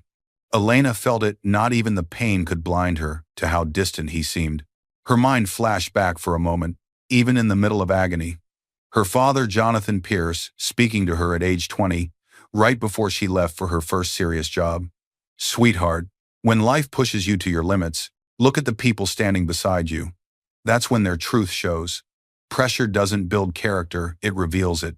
Those words felt heavy now. Too heavy. Her best friend, Sophia Bennett, 30, rushed into the room, wearing a visitor badge around her neck. Sophia had been waiting in the hallway, pacing anxiously since Elena first arrived at the hospital hours ago. Her heart dropped when she saw the sweat on Elena's face and the tension in her shaking hands. "Elena, I'm here," Sophia whispered, taking her other hand. Elena's tears spilled over tears of pain but also fear. "Don't leave me," she begged. Sophia shook her head firmly. "I'm not going anywhere." Then Mark's phone buzzed again, more urgent this time. He pulled it out without thinking, his thumb hovering over the screen. Elena, panting heavily, whispered through tears, "Mark, can you please just put it away? Just for now?" Mark's jaw tightened slightly, a flicker of annoyance he tried to hide. "It's work, Elena. There's an urgent situation. I'll step out for 2 minutes. 2 minutes. That's it." Before she could protest, before she could beg him to stay, he muttered, "I need to make a call. I'll be right outside." And he left. The door clicked shut behind him. Elena's sob caught in her throat. Sophia squeezed her hand tighter, fury flashing across her face. Nurse Karen made no comment, but her pen moved deliberately across the medical chart. Partner left room during active labor. Patient visibly distressed. That note would matter later. Much later. And now the camera follows Mark outside the delivery room. He doesn't stop at the waiting area. He walks past other families, past the nurse's station, toward a quiet corner near the vending machines. He pulls out his phone with shaking hands, not from worry about Elena, but from anticipation. On the screen is a message from Lila Carter, 29. "Is it done yet? You promised you'd take care of everything today." Mark's fingers flew across the screen. "She's in labor now. Give me 2 hours. I'm finalizing the last transfer tonight. Tomorrow morning, you'll have full access to the downtown account." He hit send, then opened his banking app, the one Elena no longer had access to. He navigated to their savings account and initiated the last major transfer. $62,000 to an external account under Lila's name. Processing. "Please confirm." He confirmed. Transfer scheduled for completion. Tonight, 11:47 p.m. Mark exhaled slowly, slipping the phone back into his pocket just as a doctor walked past. He forced his face into an expression of concern and stress, the mask of a worried husband. Then he walked slowly back toward the delivery room. Back inside the room, Elena groaned loudly, her body shaking, the pain overwhelming. Nurse Karen checked her dilation. "Almost there, Elena. You're almost there. You're so strong." Sophia squeezed Elena's hand, whispering encouragement through her own tears. "You can do this. I'm right here. You're not alone." Elena whispered, voice weak and broken. "Where is he?" Sophia hesitated. She didn't want to answer. Nurse Karen didn't want to answer either. The silence said everything. Minutes later, Elena screamed one last time, and suddenly, the sound of a baby's cry filled the room. A tiny, fragile wail that made the entire world pause. Elena sobbed, overwhelmed by the sound of her daughter's first breath. Nurse Karen carefully laid the baby girl on Elena's chest, her tiny body warm and trembling. The moment should have been warm, magical, unforgettable. But when Mark finally stepped back inside, his face was blank. He stared at the baby on Elena's chest, and there was no smile. No tears, no warmth, just a stiff, distracted stare. Eyes empty, unfocused, distant. He glanced at his watch. Sophia noticed. Her jaw clenched. Nurse Karen noticed too. She wrote quietly in the file. "Father's affect, flat, disengaged. Minimal bonding observed." The scene slows as Elena kisses her daughter's forehead, tears falling onto the newborn's skin. She looked up at Mark, searching desperately for love in his face. She found nothing. Her heart cracked quietly. As the camera zooms in on Mark's phone in his pocket, the screen lights up again, with a new notification visible through the fabric. Transfer complete. $62,000. New account balance. $0. The phone vibrates one more time. "Lila. Got it. You're free now." Mark's lips curled into the faintest smile, one Elena couldn't see, but the camera caught it. The next morning, Elena would learn that some pains don't end in the delivery room. They follow you home, wait until you're weakest, and strike when you least expect it. 2 days after giving birth, Elena Pierce stood trembling in the bright fluorescent lights of the small pharmacy, still weak from delivery. Her stitches ached with every movement. Dark circles shadowed her eyes from sleepless nights. She held her newborn daughter close to her chest in a soft carrier, the baby's tiny face peaceful against the storm brewing around them. She just needed one thing, her prescribed postpartum pain medication and antibiotics to prevent infection. Simple, Necessary. Doctor ordered. She reached into her purse with shaking fingers, gripping the debit card she'd used countless times before her card, linked to what used to be their joint account. The pharmacy clerk, Mason Reed, 28, a polite young man with tired eyes and a customer service smile, scanned the medications. "That'll be $43.18, he said gently. Elena nodded and slid her card through the machine. Beep. Transaction declined. Her heart stopped for a second. She tried to steady her voice. "Can you try it again? Maybe the machine." "Of course." Mason swiped it a second time. Beep. Declined. Her hands started to tremble. The room felt smaller. Too bright, too loud. Behind her stood Sophia Bennett, 30, Elena's closest friend. Sophia had been the one to drive her home from the hospital, helping with the baby, making sure Elena rested. She stepped closer now, noticing the way Elena's shoulders curled inward, the way her breathing quickened. "Elena," Sophia whispered. "What's wrong?" Elena swallowed hard, her throat tightening. I don't know. This card has always worked. Let me try one more time." She slid the card a third time, hands visibly shaking now. Beep. Declined. The sound felt like a blow to her chest. Mason shifted nervously, lowering his voice. "I'm really sorry, ma'am, but the system is saying insufficient funds.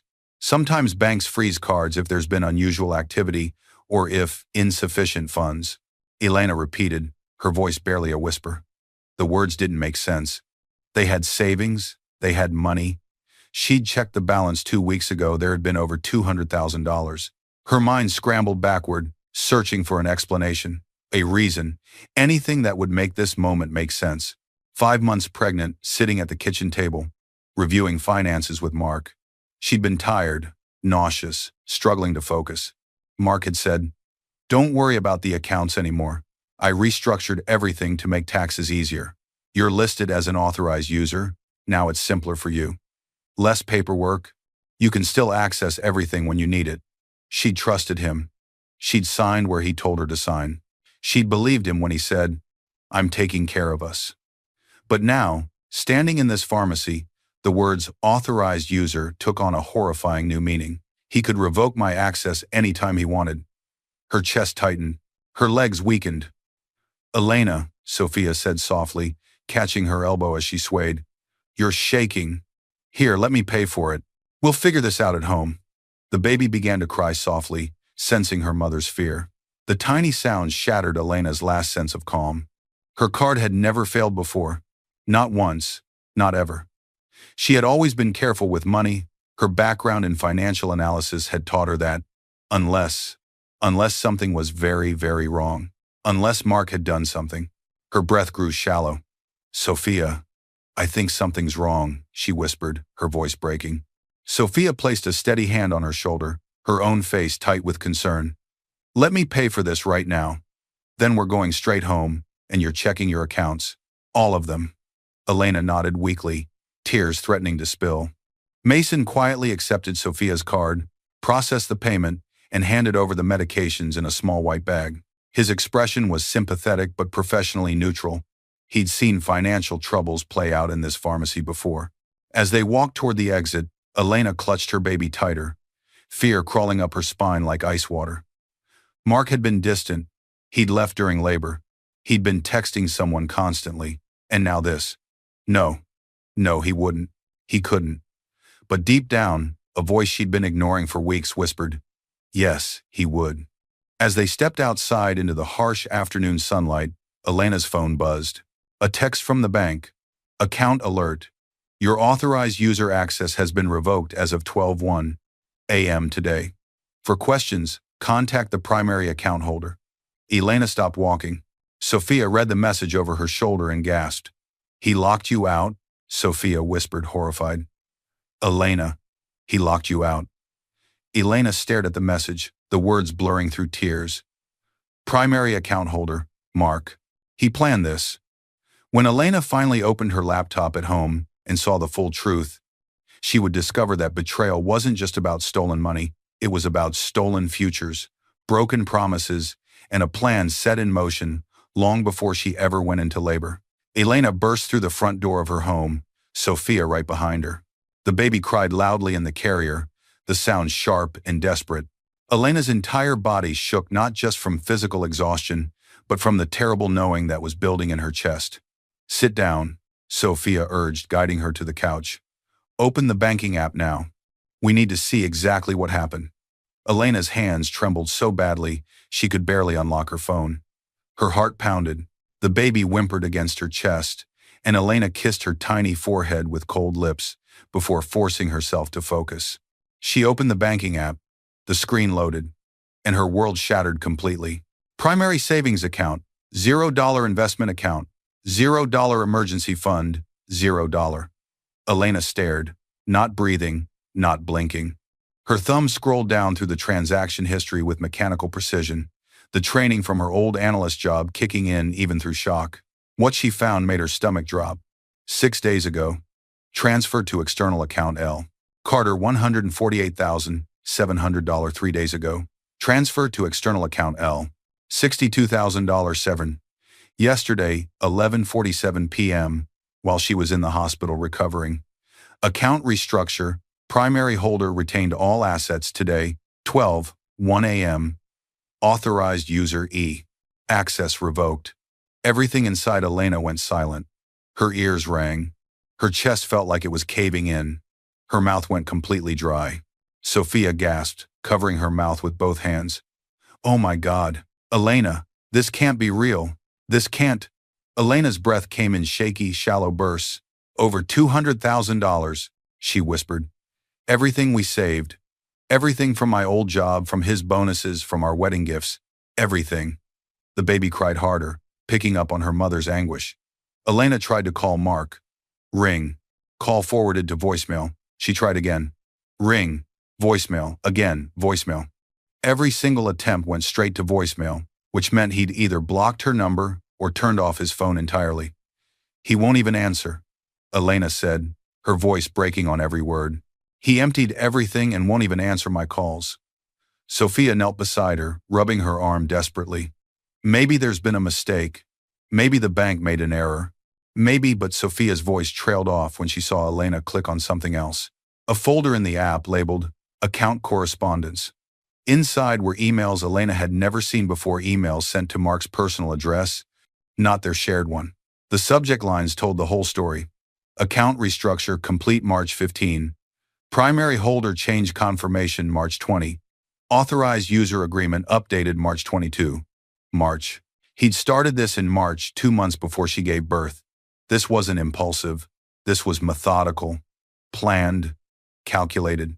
Elena leaned her head back against the couch, staring blankly at the ceiling, her baby crying softly against her chest. Memories flooded in moments she hadn't wanted to see clearly until now. Mark in March saying casually over breakfast, "Hey, I need you to sign some banking updates. Just routine stuff for tax season." She'd been exhausted from morning sickness, barely able to keep food down. She'd signed without reading carefully. Another memory, Mark in April. "I'm handling all the finances now, okay? You just focus on staying healthy. That's your only job." It had sounded loving at the time, protective. Now it sounded like a trap snapping shut. Her father's voice echoed again. "Elena, never, and I mean never, give someone complete control of your financial security. Not because you don't trust them, but because power changes people. Always keep your own accounts. Always know where your money is." She'd thought her father was being paranoid, old-fashioned, overly protective. Now she understood he'd been trying to save her from exactly this moment. Elena held her baby tighter, tears falling silently onto the infant's blanket. "He left me with nothing," she whispered. "Not even enough to buy the medicine I needed after giving birth to his child." Sophia pressed her forehead against Elena's shoulder, her own voice thick with fury and grief. "You're not alone. We'll fight this. I promise you, we will fight this." But Elena felt something else rising inside her. Not anger yet, not rage. Just a deep, cold understanding. He never planned to stay. This was always his endgame. A modern downtown apartment with floor-to-ceiling windows and expensive furniture Elena had never seen before. Mark Hamilton, 34, stood by the window in fresh clothes, his hair still wet from a shower. He looked relaxed, rested, unburdened. Lila Carter, 29, emerged from the bedroom wearing one of his shirts. She was attractive, confident, and completely unaware of the devastation her relationship had caused. She wrapped her arms around Mark from behind. "So it's really done?" she asked, her voice light and excited. "She can't access anything?" Mark smiled, not a guilty smile, not a conflicted smile, a satisfied smile. "It's done. She's got nothing. No access, no cards, no way to fight back." He turned to face Lila. "I made sure of it months ago. She signed everything without even reading it." Lila laughed softly. "What's she going to do? She just had a baby. She hasn't worked in months. She's completely dependent." Mark poured 2 glasses of wine, handing one to Lila. "Exactly. By the time she figures out how to even hire a lawyer, we'll be long gone. I already put the deposit down on the condo in Miami." He raised his glass. "To freedom." Lila clinked her glass against his. "To us." Neither of them noticed the neighbor across the hall, an older woman who'd seen Lila coming and going for months, who'd made careful note of dates and times, who'd taken photos of Mark's car parked overnight in the building's garage. Evidence was already building. Mark just didn't know it yet. Back at Elena's home, Sophia was helping her calm the baby when Elena's phone buzzed again. Not a text from Mark. A notification from the post office. Certified mail delivery attempted, signature required. Sender, Huang and Associates, Estate Law. Elena's breath caught. "What is it?" Sophia asked. Elena stared at the notification. "It's from my father's attorney. He's been trying to reach me for weeks." Her hands trembled as she stood, sudden realization flooding through her. "Sophia," she whispered. "My father, before he died, he told me he'd made arrangements. I never knew what he meant." Sophia's eyes widened. "You need to get that letter. Now." Elena looked down at her sleeping daughter, then back at her phone. Whatever was in that envelope might be the only lifeline she had left. By the next morning, Elena would discover that her father's love had reached across death itself, and the betrayal Mark thought would destroy her would become the catalyst for something he never saw coming. The morning after the pharmacy incident, Elena sat on her couch, staring at a white envelope that had been sitting on her dresser for weeks, the one with the law firm logo she'd been too exhausted and overwhelmed to open. Estate of Jonathan Pierce Huang and Associates. Her father's name made her throat tighten every time she looked at it. She'd received it 3 weeks ago, right before her final prenatal appointments. She'd thought, "I'll open it after the baby comes, when I have time to deal with estate paperwork." Now, with $0 in her accounts and no way to survive, she had no choice. But before she could open it, her phone rang. "Unknown number." She answered. "Hello? Miss Pierce. This is Thomas Gray from Priority Courier Services. We have an urgent certified delivery from Huang and Associates that requires your signature. We've attempted delivery 3 times over the past month. Are you available today?" Elena's heart raced. "Another letter?" "Yes. Come now, please." 20 minutes later, Courier Thomas Gray, 42, stood on her porch with a second, thicker envelope, this one marked in red. "Urgent. Time-sensitive estate matter. Immediate action required." "Ma'am," the sender indicated this was critical. "I apologize for the multiple attempts. Our records show you weren't available for the previous deliveries." Elena's hands trembled as she signed. She'd been at doctor's appointments, then in the hospital, then too devastated to answer the door. She took the heavy envelope. Thomas nodded respectfully and left. Sophia appeared beside her. "Another letter?" "2 letters," Elena whispered, holding both envelopes. "One I've been too scared to open, and one that just arrived." Sophia guided her back inside. "Open them both. Now." Elena sat down, her baby sleeping peacefully in the carrier beside her. She opened the first envelope, the one that had been waiting on her dresser. Inside was a handwritten letter from her father. Then she opened the second envelope, the urgent one. Inside was a typed letter from Daniel Huang, her father's attorney, explaining he'd been trying to reach her for weeks. "Miss Pierce," the letter began, "I've been monitoring your situation as your father instructed. I have urgent information about your father's estate that you need to know immediately. Please call me the moment you receive this." Elena sat on the couch, cradling her daughter with one arm, while Sophia sat close beside her. Her fingers traced the seal, her father's initials embossed in gold. A memory rose, so vivid it felt like he was in the room. Jonathan Pierce in the hospital, 3 days before he passed, his hand gripping hers weakly. "Elena, listen carefully. I've set up protections for you. Dad, don't talk like that. You're going to be fine. Stop. Listen. His voice was firm despite his weakness. I've worked with Daniel Huang. He's trustworthy. If anything ever happens, if life ever corners you, there's a safety net. You won't see it until you need it, but it's there. She'd been so focused on denial, on hope, on refusing to accept he was dying, that she'd barely processed his words. I don't want your money, Dad. I just want you. He'd smiled sadly. I know, sweetheart. But one day you might need it more than you can imagine. And when that day comes, you'll know I'm still protecting you. The memory made tears stream down Elena's face now. He knew, she whispered. Somehow he knew I'd need help. With shaking hands, she opened the envelope. Inside were multiple documents. A letter in her father's handwriting, legal papers with the law firm's letterhead, account access codes, a business card for Daniel Huang. She unfolded her father's letter first. My dearest Elena, if you're reading this, then I'm gone, and something has gone terribly wrong in your life. I pray I'm mistaken, but a father's instinct is rarely wrong.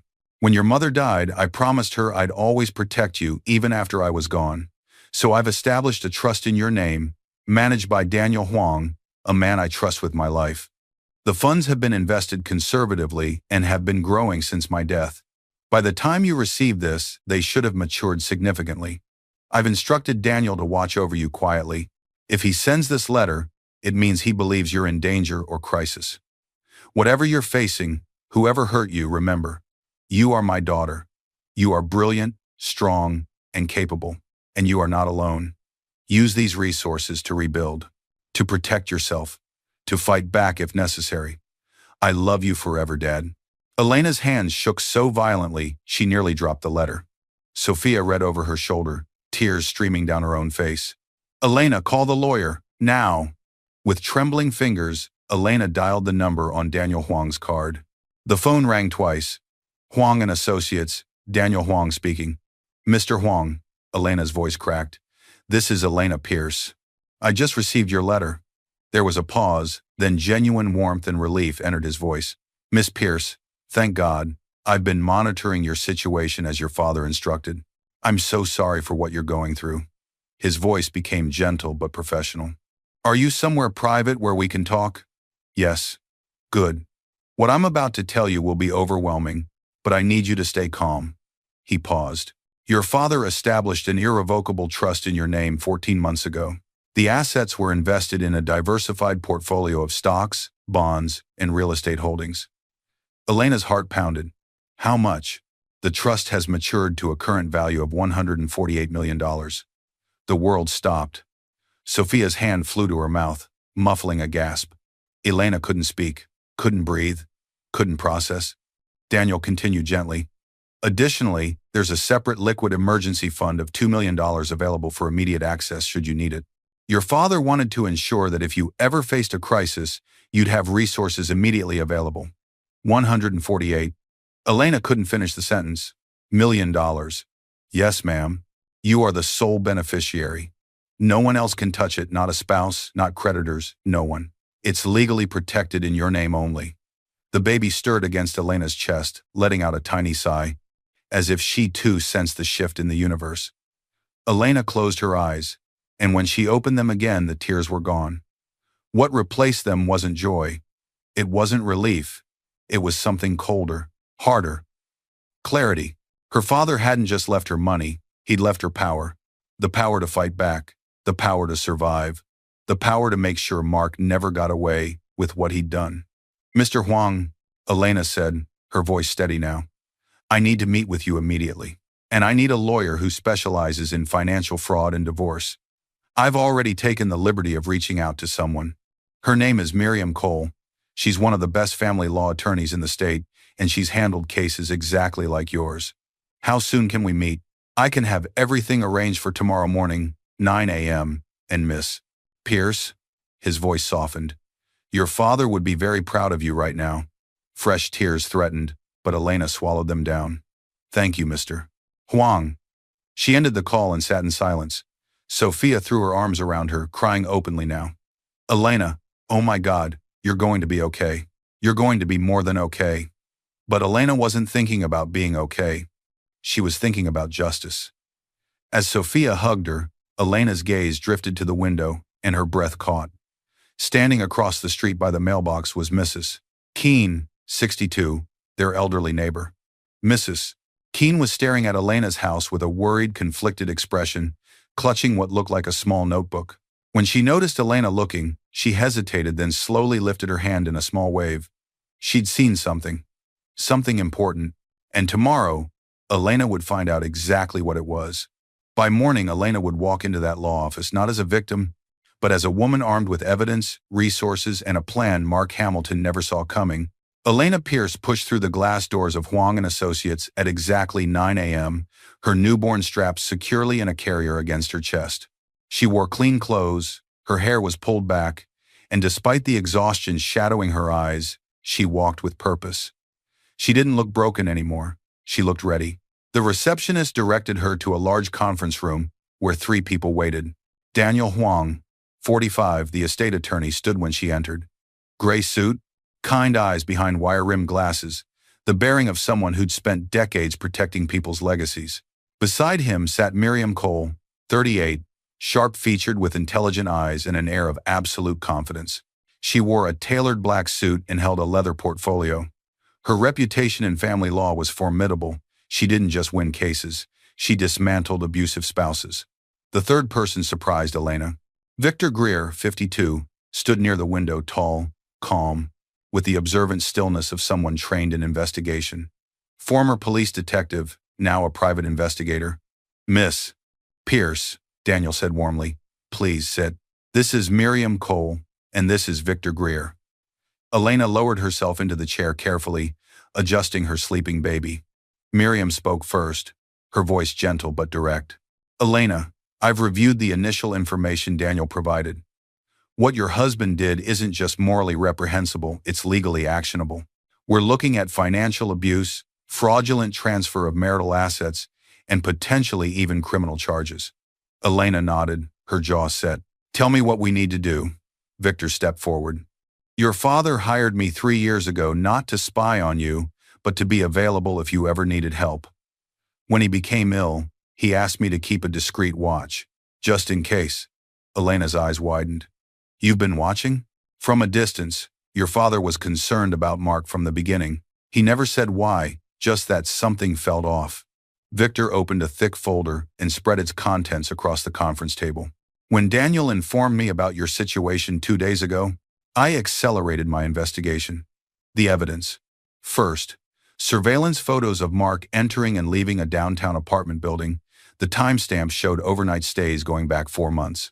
Second, financial records Victor had obtained through legal channels showing Mark opening new accounts, transferring money systematically over the past 8 weeks. Third, screenshots of text messages between Mark and Lila Carter, obtained from Lila's cloud backup after Victor identified her. The messages were damning. Once the baby's born, I'm done. She'll be too overwhelmed to fight. Moved another $60,000 today. She hasn't noticed. After delivery, I'll block everything. Give it 2 weeks, then we're gone. Fourth, photos of Mark and Lila at a real estate office 1 week before Elena went into labor, signing paperwork for a property in Miami. Fifth, bank statements showing Mark had been siphoning money from their accounts in small increments for 6 months before making the large transfers. Each piece of evidence was another knife in Elena's heart, but also another weapon in her arsenal. Miriam watched Elena's face carefully. Are you all right? Elena's voice was steady. Keep going. Most damaging. Victor slid across a printed record of Mark's phone activity during Elena's labor. He made 7 calls to Lila Carter during the hours you were in active labor. The longest was 14 minutes.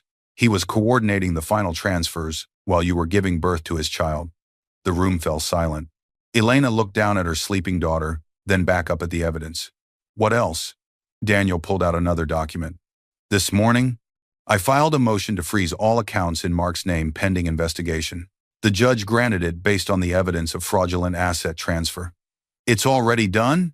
Elena's eyes widened. As of 8 a.m. this morning, Miriam confirmed. He can't access any accounts. He can't transfer anything else. He can't withdraw cash. Everything is locked, Victor added. I also contacted your neighbor, Mrs. Keen. She's agreed to provide a witness statement. She documented dates and times of Mark's suspicious behavior, including seeing him with another woman multiple times. Elena took a shaky breath. So what happens now? Miriam leaned forward. Now, we file for divorce on grounds of financial abandonment and fraud. Simultaneously, we file criminal complaints for theft of marital assets. And we ensure that every penny he stole gets returned with penalties. Daniel added, the trust your father left you is completely protected. Mark can't touch it, can't claim it in divorce proceedings. It's yours alone. Elena closed her eyes briefly, gathering herself. When she opened them, her voice was ice. Do it. File everything. As Miriam began organizing the legal filings, Victor's phone buzzed. He glanced at it, then looked up sharply. Mark just tried to withdraw cash from an ATM. Everyone turned to him. The transaction was declined. And according to the bank's security protocols, Victor's expression was grim. He's now locked out of the building's ATM vestibule. Bank security has been notified. Miriam smiled coldly. It's starting. Elena stared at the evidence spread across the table. Evidence of betrayal, but also evidence of her father's love, reaching across death to save her. Good, she whispered. Within hours, Mark would discover that the life he'd stolen wasn't his to take, and the woman he'd tried to destroy had become the architect of his downfall. That same afternoon, Mark Hamilton stood inside the marble lobby of First National Bank, his phone pressed against his ear, his voice rising with each word. What do you mean my accounts are frozen? I'm the primary account holder. The bank representative on the other end remained professionally calm. Sir, there's a court order. All accounts under your name have been flagged pending investigation of fraudulent activity. Fraudulent?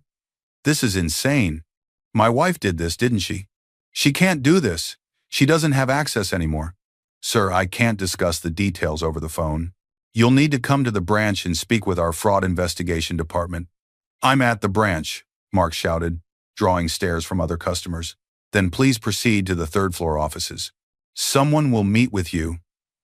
The line went dead. Mark's hands shook with rage as he jammed his phone into his pocket and stormed toward the elevators.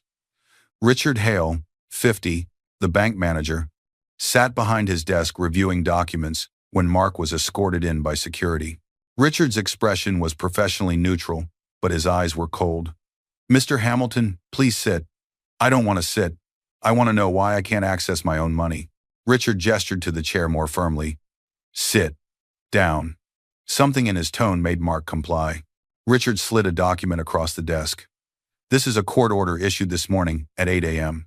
It authorizes the immediate freeze of all accounts under your name, pending investigation of fraudulent transfer of marital assets. Mark's face went white. Elena did this. Mrs. Hamilton filed a legal complaint with supporting evidence. The judge reviewed the evidence and granted the freeze. What evidence? She doesn't have anything. Richard opened a folder and began reading aloud. Unauthorized transfer of $148,700 from a joint marital account to a third party. Unauthorized transfer of $62,000 from a joint marital account to the same third party. Removal of spouse's access to accounts without consent during a vulnerable period. Evidence of systematic financial planning to defraud spouse of marital assets. Each word hit Mark like a physical blow.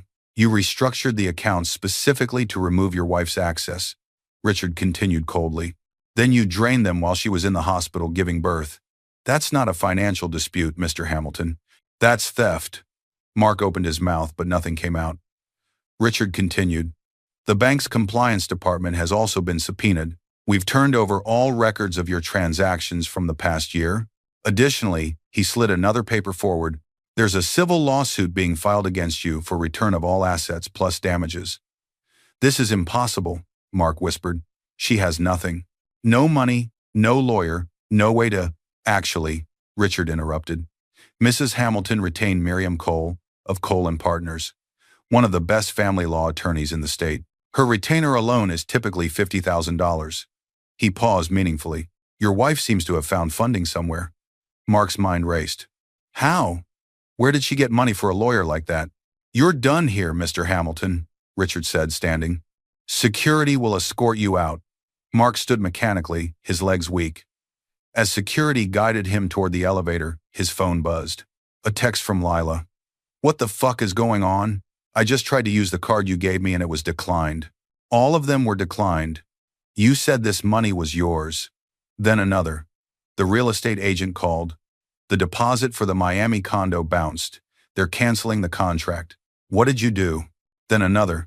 Are you even going to answer me? Did you lie about everything?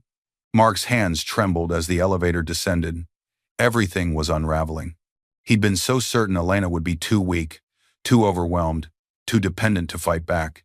He'd miscalculated catastrophically.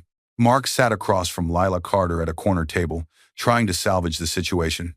It's just temporary, he insisted, his voice low and urgent. My wife is trying to cause problems, but I'll get it sorted out. Lila's arms were crossed, her expression skeptical. Temporary? Mark, everything is frozen. You told me she was helpless. You told me she had nothing. She doesn't. I don't know how she afforded a lawyer, but maybe she's not as stupid as you thought, Lila snapped. The waiter approached. Whenever you're ready for the check, sir. Mark nodded, distracted, and handed over his credit card without thinking, one of the new cards he'd opened just for himself and Lila. The waiter returned 2 minutes later, his expression apologetic. I'm sorry, sir, but this card was declined. Mark's stomach dropped. That's impossible. Try it again. The waiter tried again. Declined. Mark pulled out a second card. Same result. A third card. Declined. Lila's eyes widened. Are you serious right now? Humiliation burned Mark's face as other diners began to notice the commotion. He grabbed his phone, checking his accounts frantically. Every single one showed the same message. Account frozen. Court order. Lila stood abruptly. I'm not dealing with this. Lila, wait. No, you lied to me. You said she was nothing. You said this was easy. She grabbed her purse. Figure out your mess. I'm done. She walked out. Mark sat alone at the table, surrounded by the wreckage of his own making. The waiter cleared his throat awkwardly. Sir? About the bill. Just give me a second. Mark's phone buzzed with a new notification. Court summons. You are required to appear for divorce proceedings. Failure to appear will result in default judgment. His hands went numb. This wasn't happening. This couldn't be happening. As Mark finally stood to leave after Sophia had to come pay his restaurant bill, following a humiliating call, 2 police officers entered the restaurant. They approached his table directly. Mark Hamilton? His blood ran cold. Yes? We need you to come with us for questioning regarding allegations of financial fraud and theft of marital assets. The entire restaurant fell silent. Every eye turned toward him. Mark's face drained of all color. You can't be serious. The officer's expression was stone. We're very serious, sir. You can come voluntarily, or we can do this differently. Mark's world collapsed around him.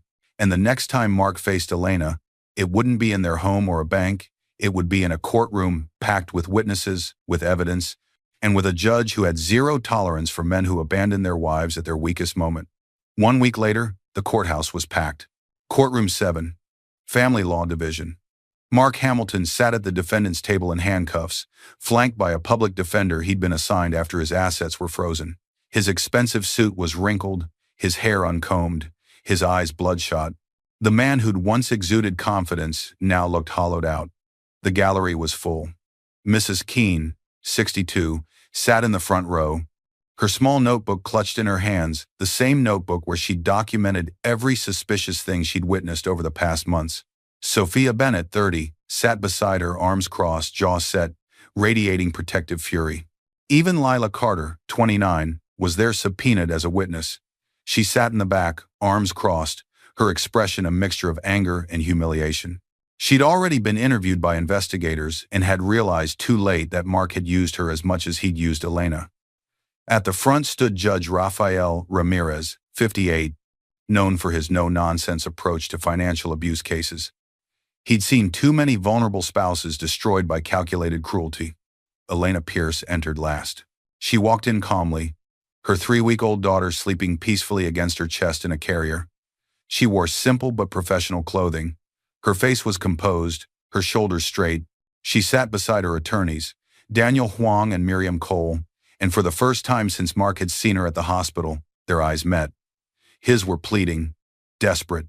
Hers were ice. Judge Ramirez opened the proceedings. We're here for the dissolution of marriage between Elena Pierce and Mark Hamilton, with concurrent civil and criminal complaints regarding financial fraud and theft of marital assets. He looked directly at Mark. Mr. Hamilton, you stand accused of systematically defrauding your wife of over $200,000 in marital assets while she was pregnant and immediately following childbirth. How do you plead? Mark's public defender stood. Your Honor, my client pleads not guilty. He maintains that, save it, Judge Ramirez interrupted. I've reviewed the evidence submitted. Let's proceed. The evidence phase. Miriam Cole stood, commanding the room. Your Honor, we'll demonstrate that Mr. Hamilton's actions were not impulsive but calculated a months-long scheme to systematically steal marital assets and abandon his wife and newborn child. She approached the evidence table, where everything was laid out on display boards for the court to see. First, bank statements projected onto screens, showing the unauthorized transfers. $148,700 transferred to Lila Carter on May 3rd, 4 days before Mrs. Hamilton went into labor. $62,000 transferred to Lila Carter on May 6th, the day before Mrs. Hamilton gave birth. Complete removal of Mrs. Hamilton's account access on May 7th, while she was in the hospital recovering from childbirth. Gasps rippled through the courtroom. Second, text message screenshots between Mark and Lila, displayed for everyone to see. Once the baby's born, I'm done. She'll be too overwhelmed to fight. She doesn't even check the accounts anymore. This is easy. After delivery, I'm blocking everything. 2 weeks later, we leave. Someone in the gallery whispered, "Oh my God." Third, Victor Greer's surveillance photos showing Mark at the apartment building, at restaurants with Lila, at the real estate office signing papers for a Miami condo. Fourth, phone records from the hospital showing Mark made 7 calls to Lila during Elena's labor, including one 14-minute call made while Elena was in active labor. The courtroom fell deadly silent. Judge Ramirez's expression darkened. Fifth, Mrs. Keene was called to the stand. She testified in a clear, steady voice. I saw Mr. Hamilton with another woman on multiple occasions. I documented the dates and times. I saw him loading boxes into her car. I saw him leave at odd hours. I knew something was wrong, but I didn't realize how bad it was until Elena came home from the hospital, and I saw how devastated she was. Finally, the hospital records were submitted, including Nurse Karen's notes. Father absent during active labor. Left room during peak contractions. Minimal engagement with infant after birth. Affect, flat, disengaged. The weight of the evidence was crushing, undeniable, irrefutable. Mark suddenly stood, knocking his chair back. This is insane, he shouted. Yes, I moved money. Yes, I was seeing someone else. But Elena, she's making this sound like I'm some kind of monster. We were unhappy. I was going to leave anyway. He stopped, realizing what he just admitted. His public defender grabbed his arm, trying to get him to sit down and stop talking, but Mark jerked away. She's twisting everything, he yelled, pointing at Elena. She had access to the accounts. She could have checked. She could have. Mr. Hamilton, Judge Ramirez's voice cut through like steel. You removed her access while she was in a hospital bed. You transferred marital assets to your mistress. You blocked your wife's credit cards when she was recovering from childbirth. You planned this for months. Mark's face crumpled. Elena, please tell them I'm not. Sit down. The judge's voice was absolute. Security guards moved closer. Mark collapsed into his chair, his head in his hands. Judge Ramirez reviewed the documents one final time, then looked up. I've presided over family law for 23 years. This is among the most egregious cases of financial abuse and calculated cruelty I've encountered. He stamped the first document. The divorce is granted, effective immediately. Full custody of the minor child is awarded to Elena Pierce. He stamped the second document. All marital assets are to be returned to Mrs. Pierce, plus statutory damages for fraud in the amount of $100,000. He stamped the third document. Additionally, I'm recommending criminal charges for theft and financial exploitation of a vulnerable person. Mr. Hamilton, you're remanded to custody pending further proceedings. The gavel came down with finality. Mark screamed as security guards moved toward him. No, no, you can't do this. Elena, please. Tell them I made a mistake. Please. Elena didn't move, didn't speak, didn't even look at him. Her silence was more devastating than any words could have been. As the guards put Mark in restraints, Lila Carter stood from the back row and walked out without looking back. She wanted nothing to do with the wreckage anymore. As Mark was led toward the holding area, still screaming Elena's name, Judge Ramirez motioned for Elena to approach the bench. Mrs. Pierce, there's one more matter to address. It's come to my attention through your attorney that you've recently come into significant assets from your late father's estate. Elena nodded, her heart pounding. Given the circumstances, and given that Mr. Hamilton attempted to leave you destitute, I'm awarding you exclusive possession of the marital home and all its contents. He has 48 hours to retrieve personal belongings under police escort. After that, he is not to come within 500 feet of you or your daughter. Thank you, Your Honor. As Elena turned to leave the courtroom, she caught one last glimpse of Mark being dragged away, broken and screaming. She felt no joy, no satisfaction, just a quiet, powerful sense of justice. But outside the courtroom, one final confrontation awaited, one that would test whether Elena's strength came from revenge or from something deeper. Elena pushed through the courthouse doors into the bright afternoon sunlight, her baby secure against her chest. She'd expected to feel relief, maybe even triumph. Instead, she felt exhausted, empty, ready to finally move forward. Behind her, she heard rapid footsteps. Elena! Elena! She turned to see Mark breaking away from his police escort in the hallway, desperation written across his face. The guards grabbed him immediately, but he fought against them just long enough to shout, "Please, I'm sorry. I made a terrible mistake. Don't let them take me away from my daughter. Please." The courthouse entrance fell silent as people stopped to watch. Elena stood perfectly still, her hand instinctively protective over her baby's head. Mark's voice cracked, raw and panicked. "I know I hurt you. I know I did everything wrong, but please, Elena, I'm begging you. Don't destroy my whole life. Give me another chance." The guards held him firmly, waiting to see if Elena would respond. Sophia appeared beside Elena, her voice low and urgent. "You don't owe him anything, not even a response." But Elena took a slow breath and stepped closer, close enough that Mark could hear her clearly, but not close enough for him to reach her. Elena looked at the man she'd once loved, really looked at him, at the desperation in his eyes, the tears on his face, the way he was begging for mercy he'd never shown her. She thought of the pharmacy, where she'd been humiliated trying to buy medicine after giving birth to his child. She thought of lying in the delivery room, crying for him, while he stood in the hallway planning their financial ruin. She thought of opening her phone to see $0 while he poured champagne with another woman. She thought of the months he'd spent methodically preparing to abandon her, signing papers, moving money, lying to her face every single day. And then she thought of her father, Jonathan Pierce, 1 week before he died, his hand weak but steady on hers. "Elena, if someone ever betrays you, really betrays you, don't waste energy on revenge. Don't let bitterness poison your heart. You don't fight them to destroy them. You fight them to free yourself." At the time, she hadn't understood. Now, standing in front of Mark, she did. Elena spoke, her voice calm and clear. "Mark." He looked up at her with desperate hope. "You didn't make a mistake," she said softly. "A mistake is forgetting an anniversary. A mistake is saying something thoughtless. What you did was make choices, deliberate, calculated, planned choices. Elena, I can change. You chose to restructure our accounts while I was sick and vulnerable," she continued, her voice never rising but cutting deeper than shouting ever could. "You chose to steal from me while I was in labor. You chose to remove my access to our money while I was recovering from giving birth to your daughter." Mark's face crumpled, but she didn't stop. "You chose to celebrate with another woman while I cried alone with a newborn, wondering how I'd buy medicine." "I'm sorry." "You're not sorry you did it," Elena said quietly. "You're sorry you got caught. There's a difference." The words hung in the air, absolute and final. Mark's knees nearly buckled. "Please don't walk away from me.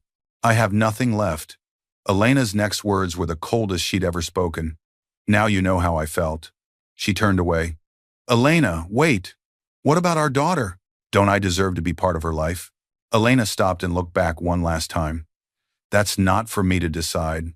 That's for a judge to decide based on your choices.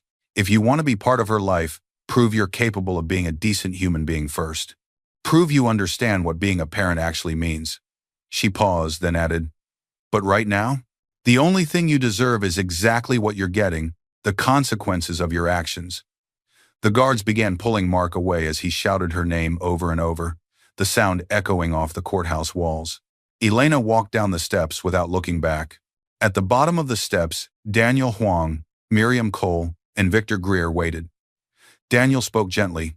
How are you holding up? I'm okay, Elena said, and surprisingly, she meant it. I'm actually okay.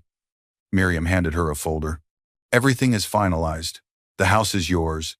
The accounts are unfrozen and returned to you. And here, she pulled out a separate document. This is the access information for your father's trust. The $2 million emergency fund has been transferred to a new account, in your name only. Elena took the papers with steady hands.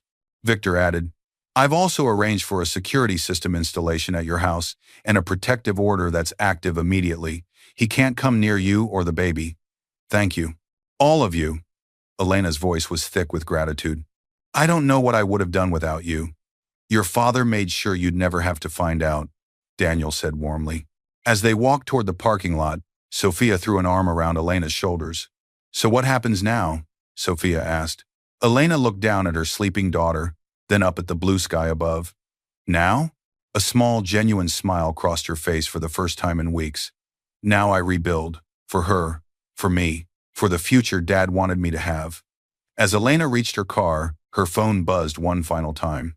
An email notification from Daniel Huang, sent automatically, timestamped for exactly this moment.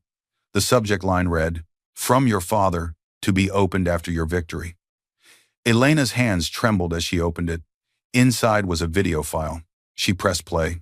Her father's face appeared on the screen, recorded sometime before his death, sitting in his study, looking directly at the camera. Elena, his voice was warm, strong, full of love. If you're watching this, it means you fought back. It means you didn't let someone break you. It means you're still the strong, brilliant daughter I raised. Tears streamed down Elena's face. I'm so proud of you, sweetheart. Whatever you went through, whatever pain brought you to this moment, I want you to know you were never alone. I've been with you every step, and I always will be. He smiled, his eyes wet with tears. Now go build the life you deserve. Go be the incredible mother I know you are. Go be happy. The video ended. Elena stood frozen, clutching her phone, her baby against her heart, tears falling freely. Sophia hugged her from behind, crying too. He really never left you, Sophia whispered. No, Elena said, her voice breaking with love and grief and gratitude all at once. He never did. She looked up at the sky one more time, whispering, Thank you, Dad, for everything. And then with her daughter safe in her arms and her father's love surrounding her like armor, Elena Pierce drove away toward her new life, a life built not on revenge, but on resilience. And that is how a woman stripped of everything discovered she had more than enough, more than money, more than justice, more than revenge. She had herself, she had her daughter, and she had a father's love that reached across death itself to save her. I hope this story touched your heart the way creating it touched mine. This isn't just about one woman's fight, it's about every person who's been underestimated, abandoned, or betrayed at their weakest moment. If this story resonated with you, please like, share, and subscribe. Let me know in the comments where you're watching from and what lessons you learned from Elena's journey. Thank you for being here. See you in the next video.